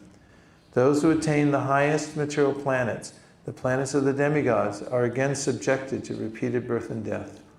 As persons on earth are elevated to higher planets, people on higher planets such as Brahmaloka, Chandraloka, and Indraloka fall down to earth. The practice of sacrifice called Panchangi Vidya, recommended in the Chandogya Upanishad, enables one to achieve Brahmaloka. But if on Brahmaloka one does not cultivate Krishna consciousness, then he must return to earth. Those who progress in Krishna consciousness on the higher planets are gradually elevated to higher and higher planets, and at the time of universal devastation are transferred to the eternal spiritual kingdom. Baladev Vidyabhushana, in his commentary on Bhagavad Gita, quotes this verse: Brahmana sahate sarve samprapte pratisanchare parasyante kritatana pravishanti parampadam. When there is devastation of this material universe, Brahma and the devotees who constantly engage in Krishna consciousness are all transferred to the spiritual universe and to specific spiritual planets according to their desires. Correct? 17. Sahasra yuga paryantam arhatyat brahmano vidu ratrim yuga sahasrantam tehu ratra vido jana. By human calculation, 1,000 ages taken together form the duration of Brahma's one day, and such also is the duration of his night. Purport. The duration of the material universe is limited. It is manifested in cycles of kalpas. A kalpa is a day of Brahma, and one day of Brahma consists of 1,000 cycles of 4 yugas or ages, Satya, Treta, Dwapara, and Kali. The cycle of Satya is characterized by virtue, wisdom, and religion. There being practically no ignorance and vice, and the yuga lasts 1,728,000 years. In the Treta Yuga, vice is introduced, and this yuga lasts 1,296,000 years. In the Dwapara Yuga, there is an even greater decline in virtue and religion, vice increasing, and this yuga lasts 864,000 years. And finally, in Kali Yuga, the yuga we have now been experiencing over the past 5,000 years, there is an abundance of strife, ignorance, irreligion, and vice, true virtue being practically non-existent. And this yuga lasts 432,000 years. In Kali Yuga, vice increases to such a point that at the termination of the yuga, the Supreme Lord himself appears as the Kalki avatar, vanquishes the demons, saves his devotees, and commences another Satya Yuga. Then the process is set rolling again. These 4 yugas rotating 1,000 times comprise one day of Brahma. And the same number comprise one night.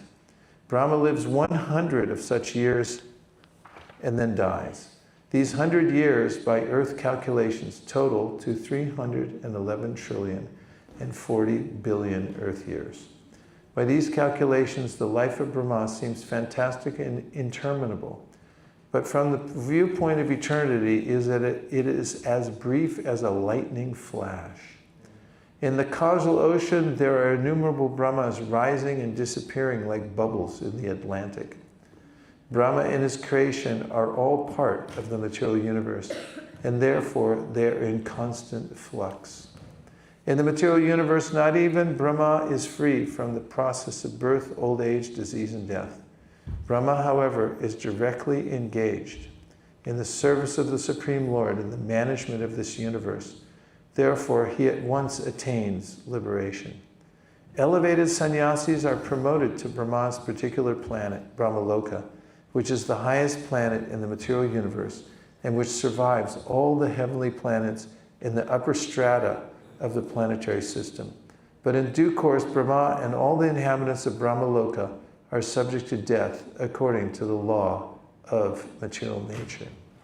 18. Avyakta vyaktaya sarva pravapantyahiragame pratyagame praliyante tatraiva vyakta samyake. At the beginning of Brahma's day, all living entities become manifest from the unmanifest state. And thereafter, when the night falls, they are merged into the unmanifest again. Bhutagrama saevayam bhutva bhutva praliyate pratyagame vashaparta prabhavatyahiragame. Again and again, when Brahma's day arrives, all living entities come into being, and with the arrival of Brahma's night, they are helplessly annihilated. Purport. The less intelligent who try to remain within this material world may be elevated to higher planets and then again must come down to this planet Earth. During the daytime of Brahma, they can exhibit their activities on higher and lower planets within this material world. But at the coming of Brahma's night, they are all annihilated. In the day, they receive various bodies for material activities, and at night they no longer have bodies, but remain compact in the body of Vishnu. Then again, they are manifest at the arrival of Brahma's day. Bhutva bhutva praliyate. During the day, they become manifest, and at night they are annihilated again. Ultimately, when Brahma's life is finished, they are all annihilated and remain unmanifest for millions and millions of years. And when Brahma is born again in another millennium, they are again manifest. In this way, they are all captivated by the spell of the material world. But those intelligent persons who take to Krishna consciousness use the human life fully in the devotional service of the Lord, chanting Hare Krishna, Krishna Krishna, Hare Hare, Hare Rama, Rama Rama, Hare Hare. Thus they transfer themselves, even in this life, to the spiritual planet of Krishna and become eternally blissful there, not being subjected to rebirths. How's everybody? We're almost there.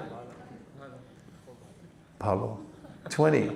Paras tasmatu bhavonyo vyakto vyaktat sanatanaha yaksak sarveshu bhuteshu nashyatsu navinashyati. Yet there is another unmanifest nature, which is eternal and is transcendental to this manifested and unmanifested matter.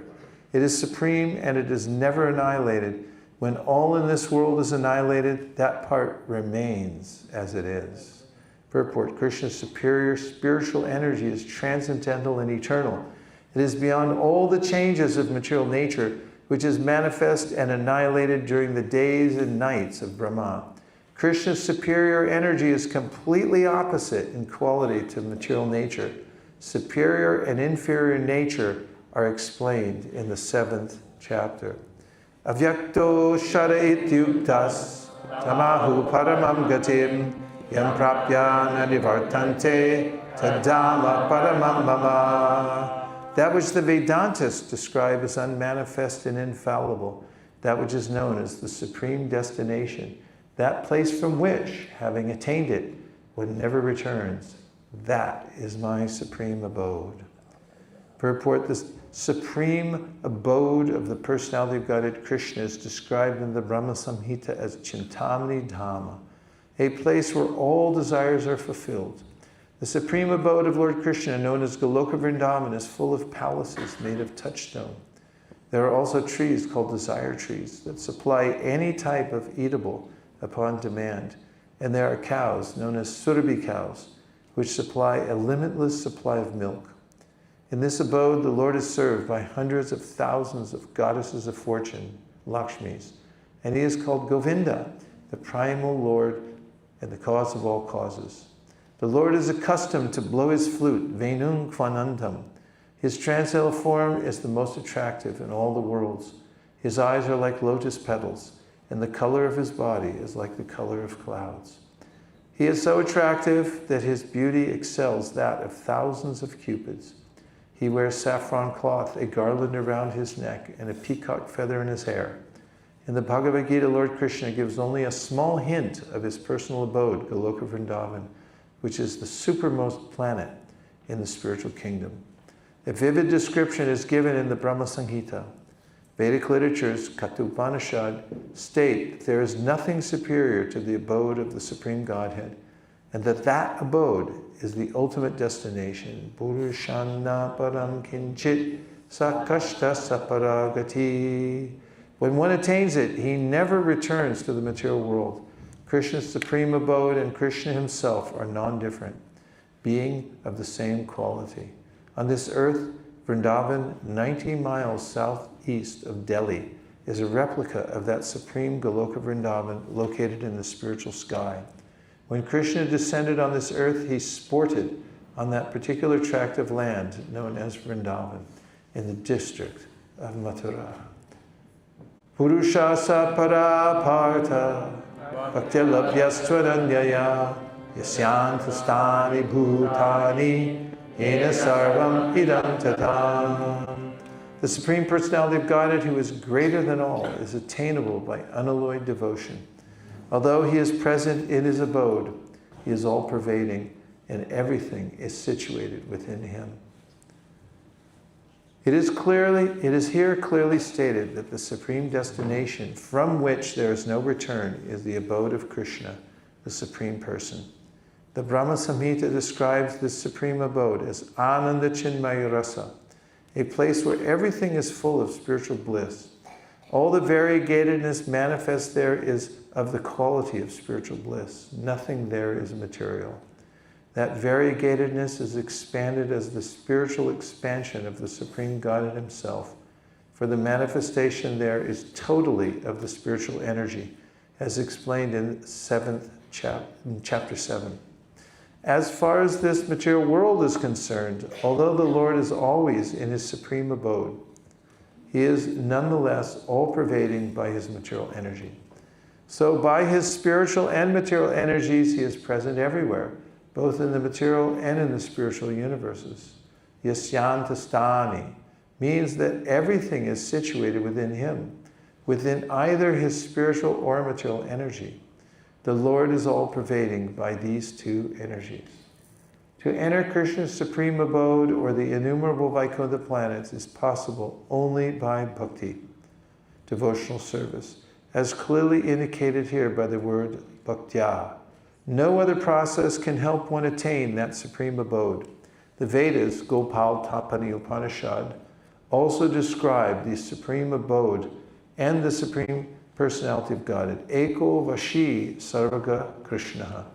In that abode, there is only one supreme personality of Godhead, whose name is Krishna. He is the supreme merciful deity, and although situated there as one, he has expanded himself into millions and millions of plenary expansions. The Vedas compare the Lord to a tree standing still yet bearing many varieties of fruits and flowers and changing leaves. The plenary expansions of the Lord who preside over the Vaikuntha planets are four-armed, and they are known by a variety of names: Purushottama, Trivikrama, Keshava, Madhava, Aniruddha, Rishikesh, Sankarshana, Pradyumna, Sridhara, Vasudeva, Damodara, Janardana, Narayana, Vamana, Padmanabha, etc. The Brahma Samhita 537 also confirms that although the Lord is always in the supreme abode, Goloka Vrindavan, he is all-pervading, so that everything is going on nicely. Goloka eva nivasatya kilatma bhuta. As stated in the Vedas, Shvetashvatara Upanishad Parasa Shaktir Vividaiva Shruyate Savabhiki Jnana Balakriyacha. His energies are so expansive that they systematically conduct everything in the cosmic manifestation without a flaw, although the Supreme Lord is far, far away. Yatra kale tvanavritim avritim chaiva yogina prayata yantitam kalam bakshami bharatarshabha O best of the Bharatas, I shall now explain to you the different times at which, passing away from this world, the yogi does or does not come back. The unalloyed devotees of the Supreme Lord, who are totally surrendered souls, do not care when they leave their bodies or by what method. They leave everything in Krishna's hands and so easily and happily return to Godhead. But those who are not unalloyed devotees and who depend instead on such methods of spiritual realization as karma yoga, jnana yoga, and hatha yoga must leave the body at a suitable time and thereby be assured whether or not they will return to the world of birth and death. If the yogi is perfect, he can select the time and situation for leaving this material world, but if he is not so expert, his success depends on his accidentally passing away at a certain suitable time. The suitable times at which one passes away and does not come back are explained by the Lord in the next verse. According to Acharya Baladev Vidyabhushan, the Sanskrit word kala used herein refers to the presiding deity of time. Agnir Jyotirha Shukla Shanmasa Uttarayanam Tatra Prayata Gachanti Brahma Brahma Vidojana. Those who know the Supreme Brahman attain that Supreme by passing away from this world during the influence of the fiery God, in the light, at an auspicious moment of the day, during the fortnight of the waxing moon, or during the 6 months when the sun travels in the north. When fire, light, day, and the fortnight of the moon are mentioned, it is to be understood that over all of them there are various presiding deities who make arrangements for the passage of the soul. At the time of death, the mind carries one on the path to a new life. If one leaves the body at the time designated above, either accidentally or by arrangement, it is possible for him to attain the impersonal Brahmajyoti. Mystics who are advanced in yoga practice can arrange the time and place to leave the body. Others have no control. If by accident they leave at an auspicious moment, then they will not return to the cycle of birth and death, but otherwise there is every possibility that they will have to return. However, for the pure devotee in Krishna consciousness, there is no fear of returning, whether he leaves the body at an auspicious or inauspicious moment, by accident or arrangement. 25.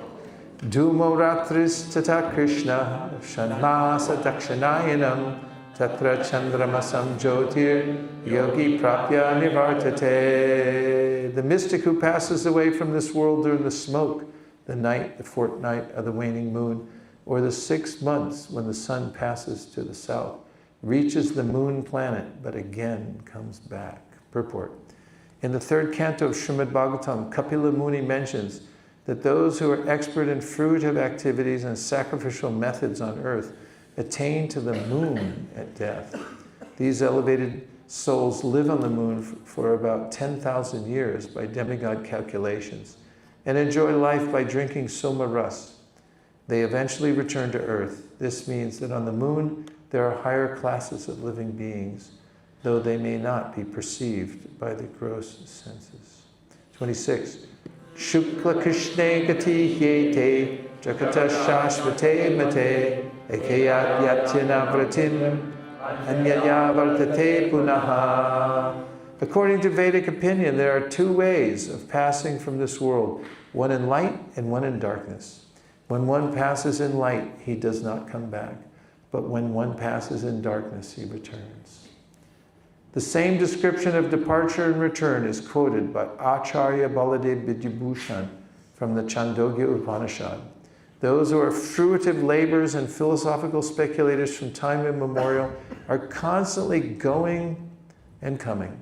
Actually, they do not attain ultimate salvation, for they do not surrender to Krishna.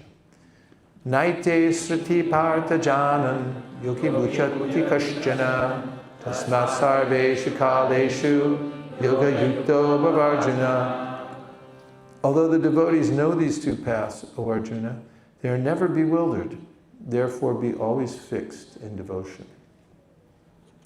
Krishna is here advising Arjuna that he should not be disturbed by the different paths the soul can take when leaving the material world.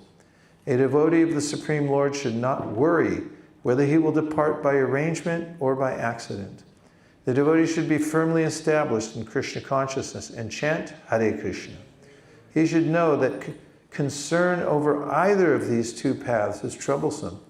The best way to be absorbed in Krishna consciousness is to be always dovetailed in his service, and this will make one's path to the spiritual kingdom safe, certain, and direct. Safe, certain, and direct. The word yoga yukta is especially significant in this verse. One who is firm in yoga is constantly engaged in Krishna consciousness in all his activities. Sri Rupa Goswami advises, anasaktasya vishayan yatarham upayunjita. One should be unattached in material affairs and do everything in Krishna consciousness. By this system, which is called yukta vairagya, one attains perfection. Therefore, the devotee is not disturbed by these descriptions, because he knows that his passage to the Supreme Abode is guaranteed by devotional service. You ready? It's the last verse.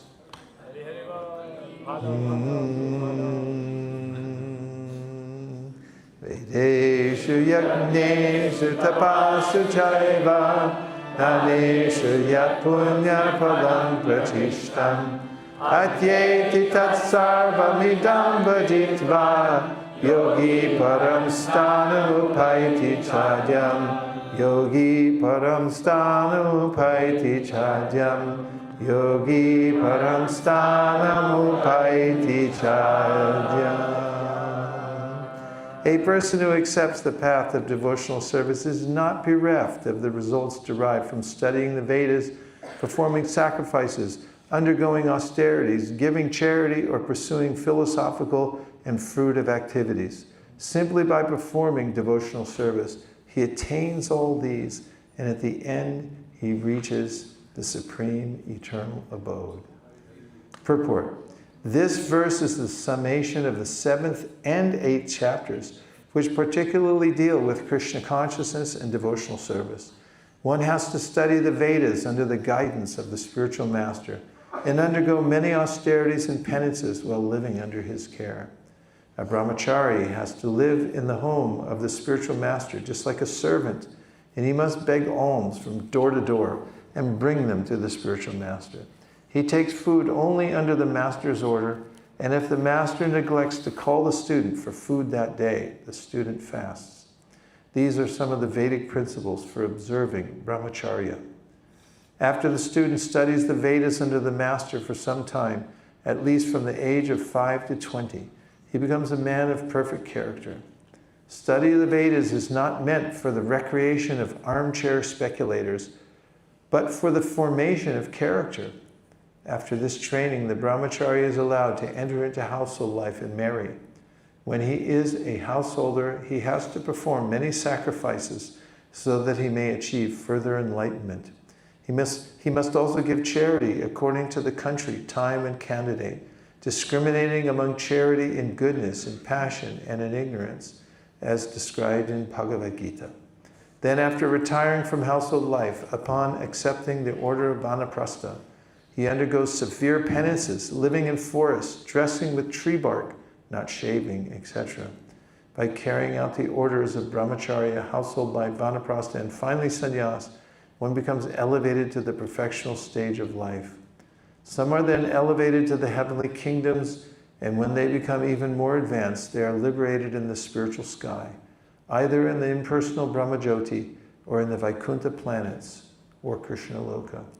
This is the path outlined by Vedic literatures.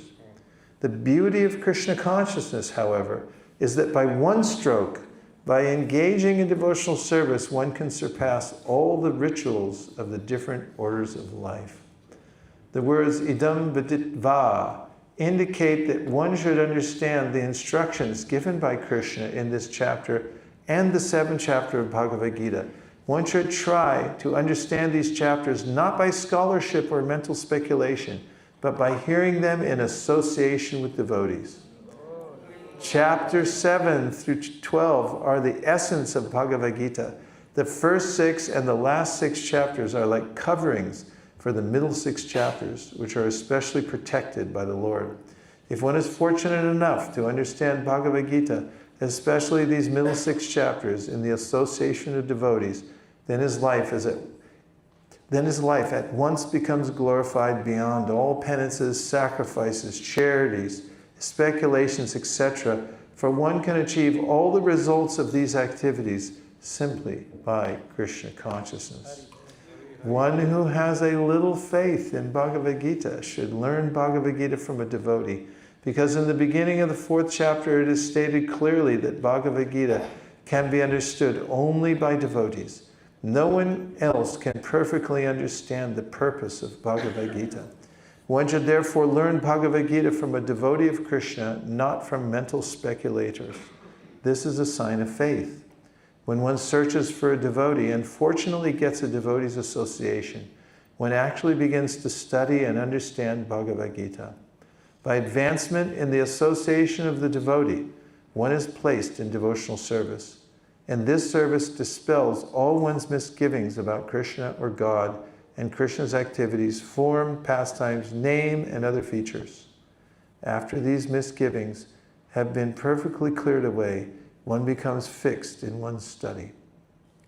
Then one relishes the study of Bhagavad Gita and attains the state of feeling always Krishna conscious.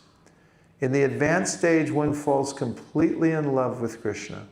This highest perfectional stage of life enables the devotee to be transferred to Krishna's abode in the spiritual sky, Goloka Vrindavan, where the devotee becomes eternally happy. Thus end the Bhaktivedanta purports to the 8th chapter of the Srimad Bhagavad Gita in the matter of attaining the Supreme.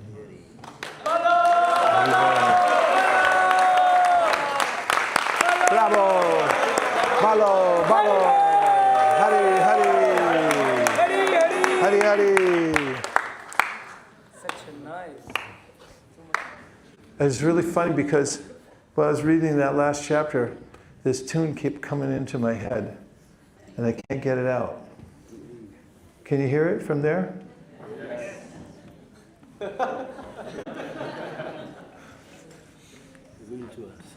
Dvaya nitai chaitanya nach re amar man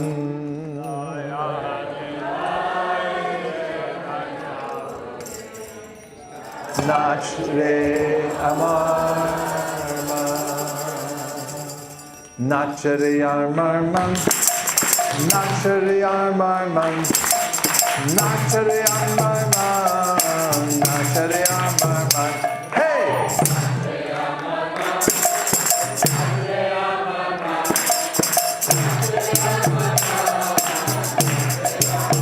Doya Sai Chaitanya Bholi Nachare amar man.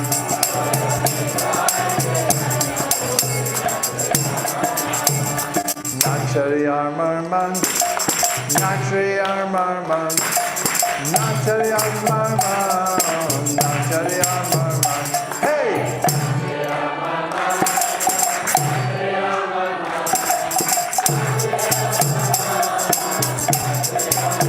Goya Vitai Chaitanya Bholi Nachare amar man.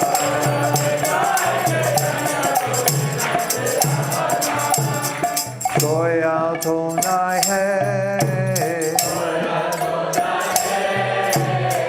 Joya tonai hai, mon joya tonai hai, mar ke prema de.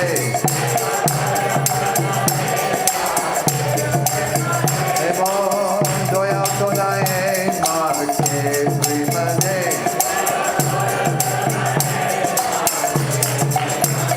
Joya sai chaitanya bholi nachare amar man.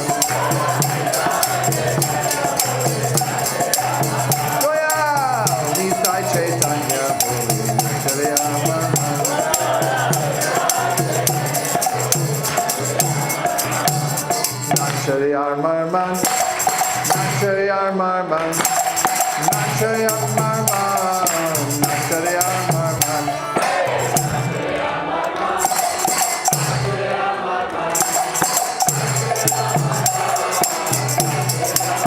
Goyam Sai Chaitanya Bhuli, Nacharyamarman.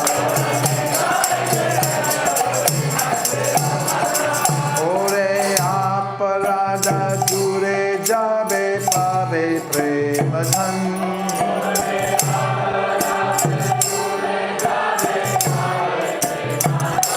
Ore aparada dure jabe pave premadhan.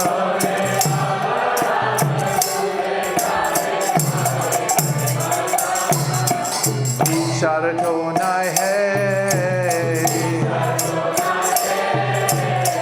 Sharato nai hai,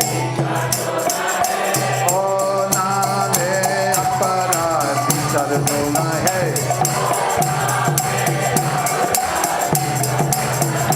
oh name aparad, Sharato nai hai. Goyam Sai Chaitanya Bhuli, Nacharyamarman.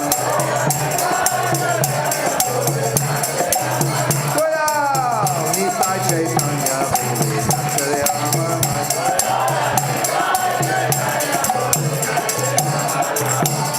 Nacharyamarman, Nacharyamarman, Nacharyamarman, Nacharyamarman.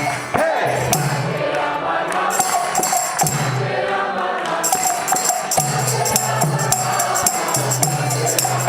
Goyam Sai Chaitanya Bhuli, Nacharyamarman. Takon Krishna name ruche habe guche bhebanda.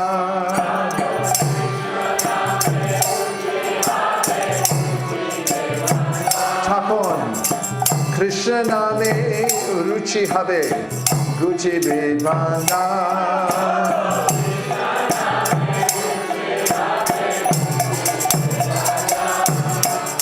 Anuragto habe Anuragto habe Krishna name Anuragto habe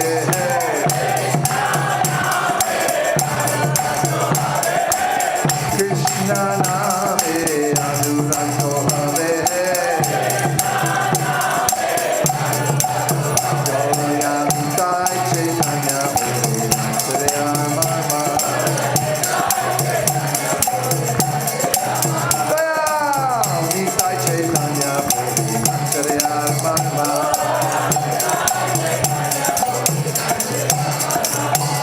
Nacharyamarman, Nacharyamarman, Nacharyamarman, Nacharyamarman. Hey!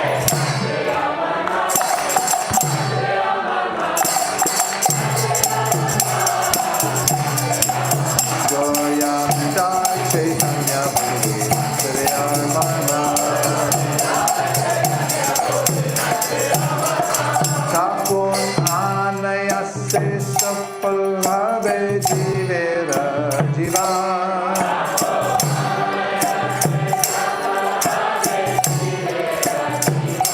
Takon anayase sapalbhave jivera jiva.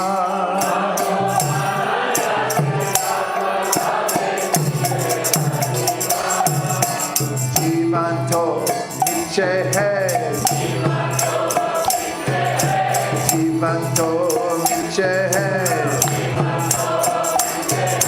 Krishna Rakti Vina, Jivanto niche hai,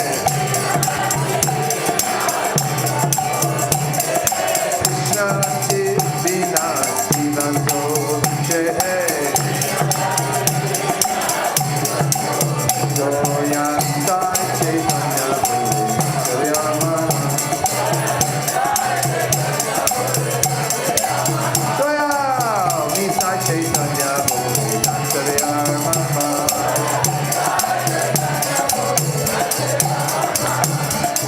Marman, Nachariyar Marman, Nachariyar Marman, Nachariyar Marman.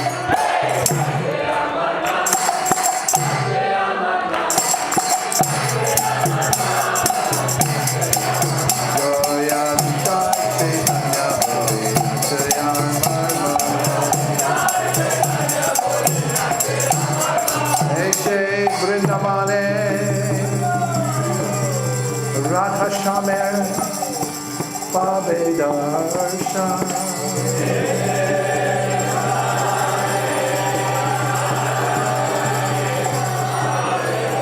Eshe Vrindavane, Radha Shamer, Babe Darshan.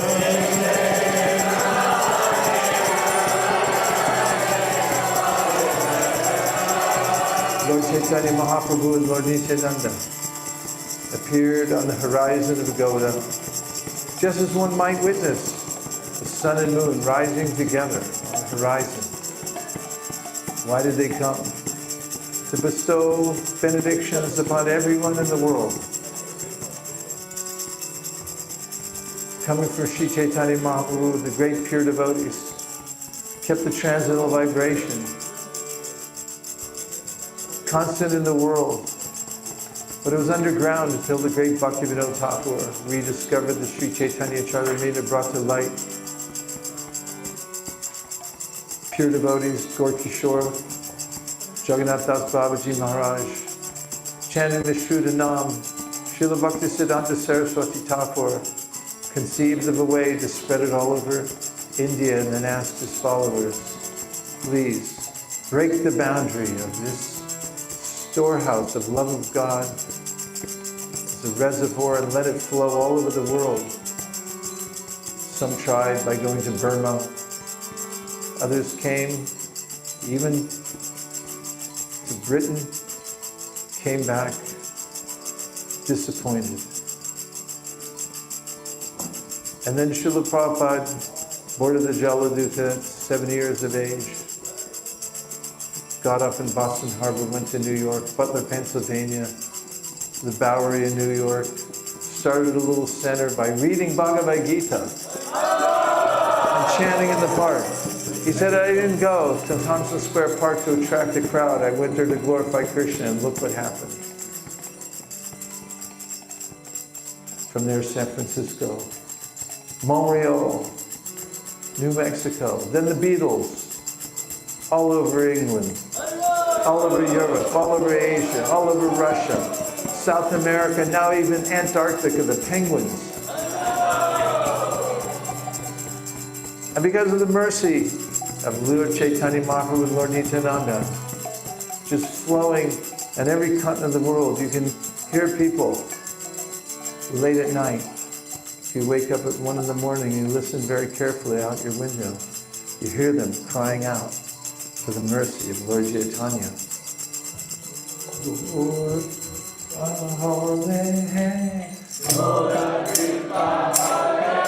just loud. Gora Kripa Holy Hai. If you listen loud, it's getting louder. Gora Kripa Holy Hai. Gora Kripa Holy Hai. Sai Chaitanya Priyama. Doya. Doya. Sai Chaitanya Priyama.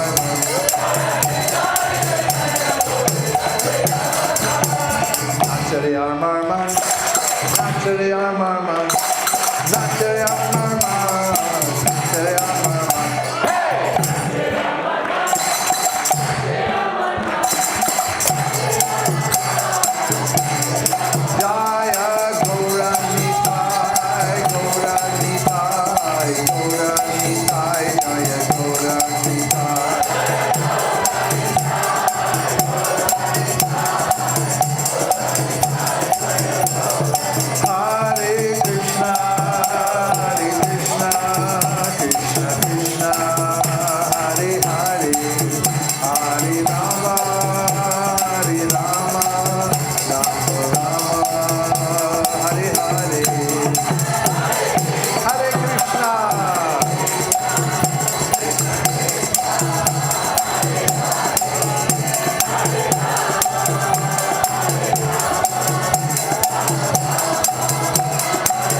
Re Amar Man Doyalidai Chaitanya Nach Re Amar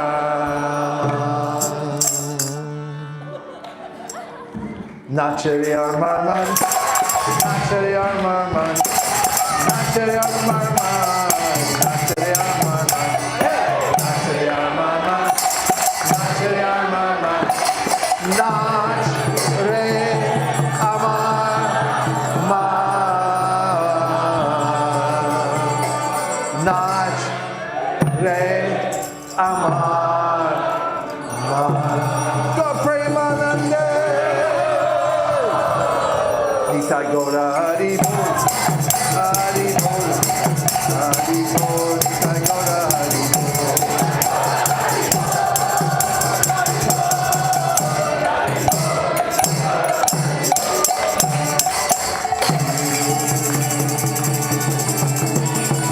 Prem Sankirtan Prem Sankirtan Prem Sankirtan Harmonium Bhagavad Prana on the Madanga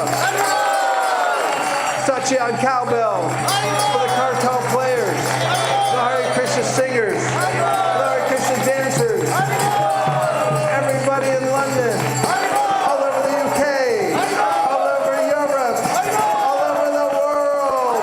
Go Premanande! Hari Bol, Hari Bol, Hari Bol, Hari Bol.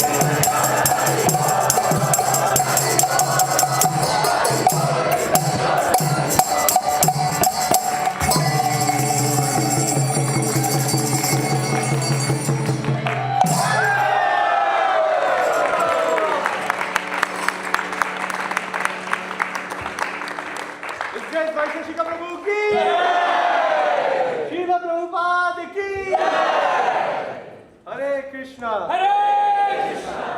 So please stay here. We have gifts for everybody before you leave. Also, just a quick announcement. Sorry. We are just going to be closing here, and there is a wedding tomorrow. So I just need a couple of volunteers to help put the chairs away after the program. So if somebody can help me, please put your hand up. Thank you so much. So yeah, we just need to stack the chairs on the side, and then there's a company coming to set up the stage after some time. So we make that announcement. Thank you so much, Maharaj, for the last 4 days. The mic is not working. Can I have the mic? Here. Take this. Here. Hare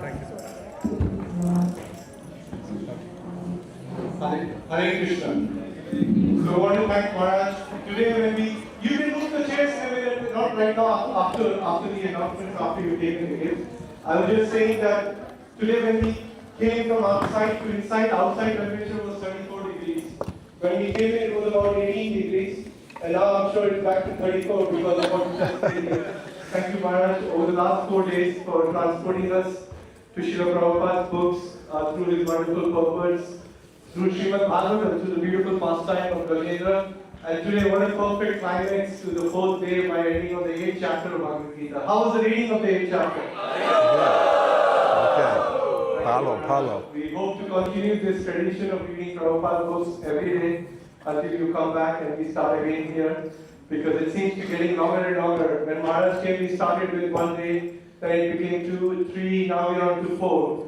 Next year, we are thinking when Maharaj comes, we'll do one thing morning to evening for the 5 days, like 2 hours in the morning, 2 in the evening, and then we'll go out. How does that plan sound?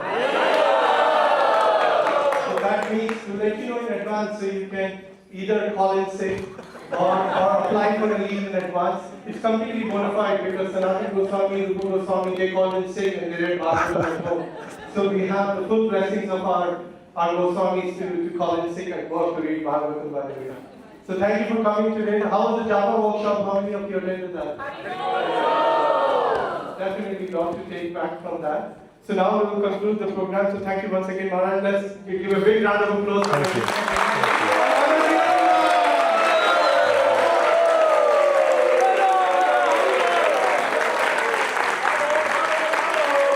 Hello.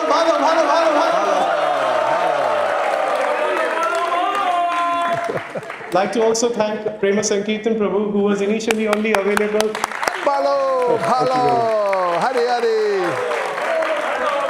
Prabhu was only available for the 3 days, and then he came on the day 1. He said, no, I have to change everything. I want to be here on the last day. So thank you for making it, Prema Sankirtan Prabhu. Want to thank Bhagavad Prabhu, who came in all the way from ISV. Yeah. To take part in the Want to thank Damodar Bandhu Prabhu, who's been tirelessly shooting the videos and making sure it's available for the online audience. We had over 70 to 80 participants online. Thank you, Prabhu. I want to thank all the wonderful girls here playing kartal and the cowbells. Thank you so much, Dia, Sachi, and Bhadia. Thank you. And Ahona today will get the beautiful kirtan before the program. So now we have gifts for everybody, so please come. These are beautiful gifts. They will remind you now that we have had so much of opportunity to hear and chant. Now we need to reciprocate that with our acharyas. So when you take this notebook, on the notebook there is something which will remind you to go out of the door and ask anyone you meet whether they have Srimad Bhagavatam set or not. So please do that. Don't miss that opportunity, because we have started to get some momentum here at Bhaktivedanta Manor. We are trying to get some more momentum to distribute 1008 Bhagavatam sets. And I know it is possible, because if each one of you go out and speak to 10 people, that's it, we'll be there. So please, I request everybody, this year we are trying to distribute 100,008 Srimad Bhagavatam sets all over the world. And the way we do it is we begin with thinking that we assume that it can be done. So that's what we have on these notebooks. So please write down a little pledge, write down a few notes about your reflections over the last 4 days and how you can bring others closer to Krishna, and utilize this beautiful notebook as a gift which you can take away today. We have one for every person, so please come up and take it. All the Prabhus can come and take it from Maharaj, and all the ladies can come and take it from Mother Nirapala. Thank you everybody. Hare Krishna.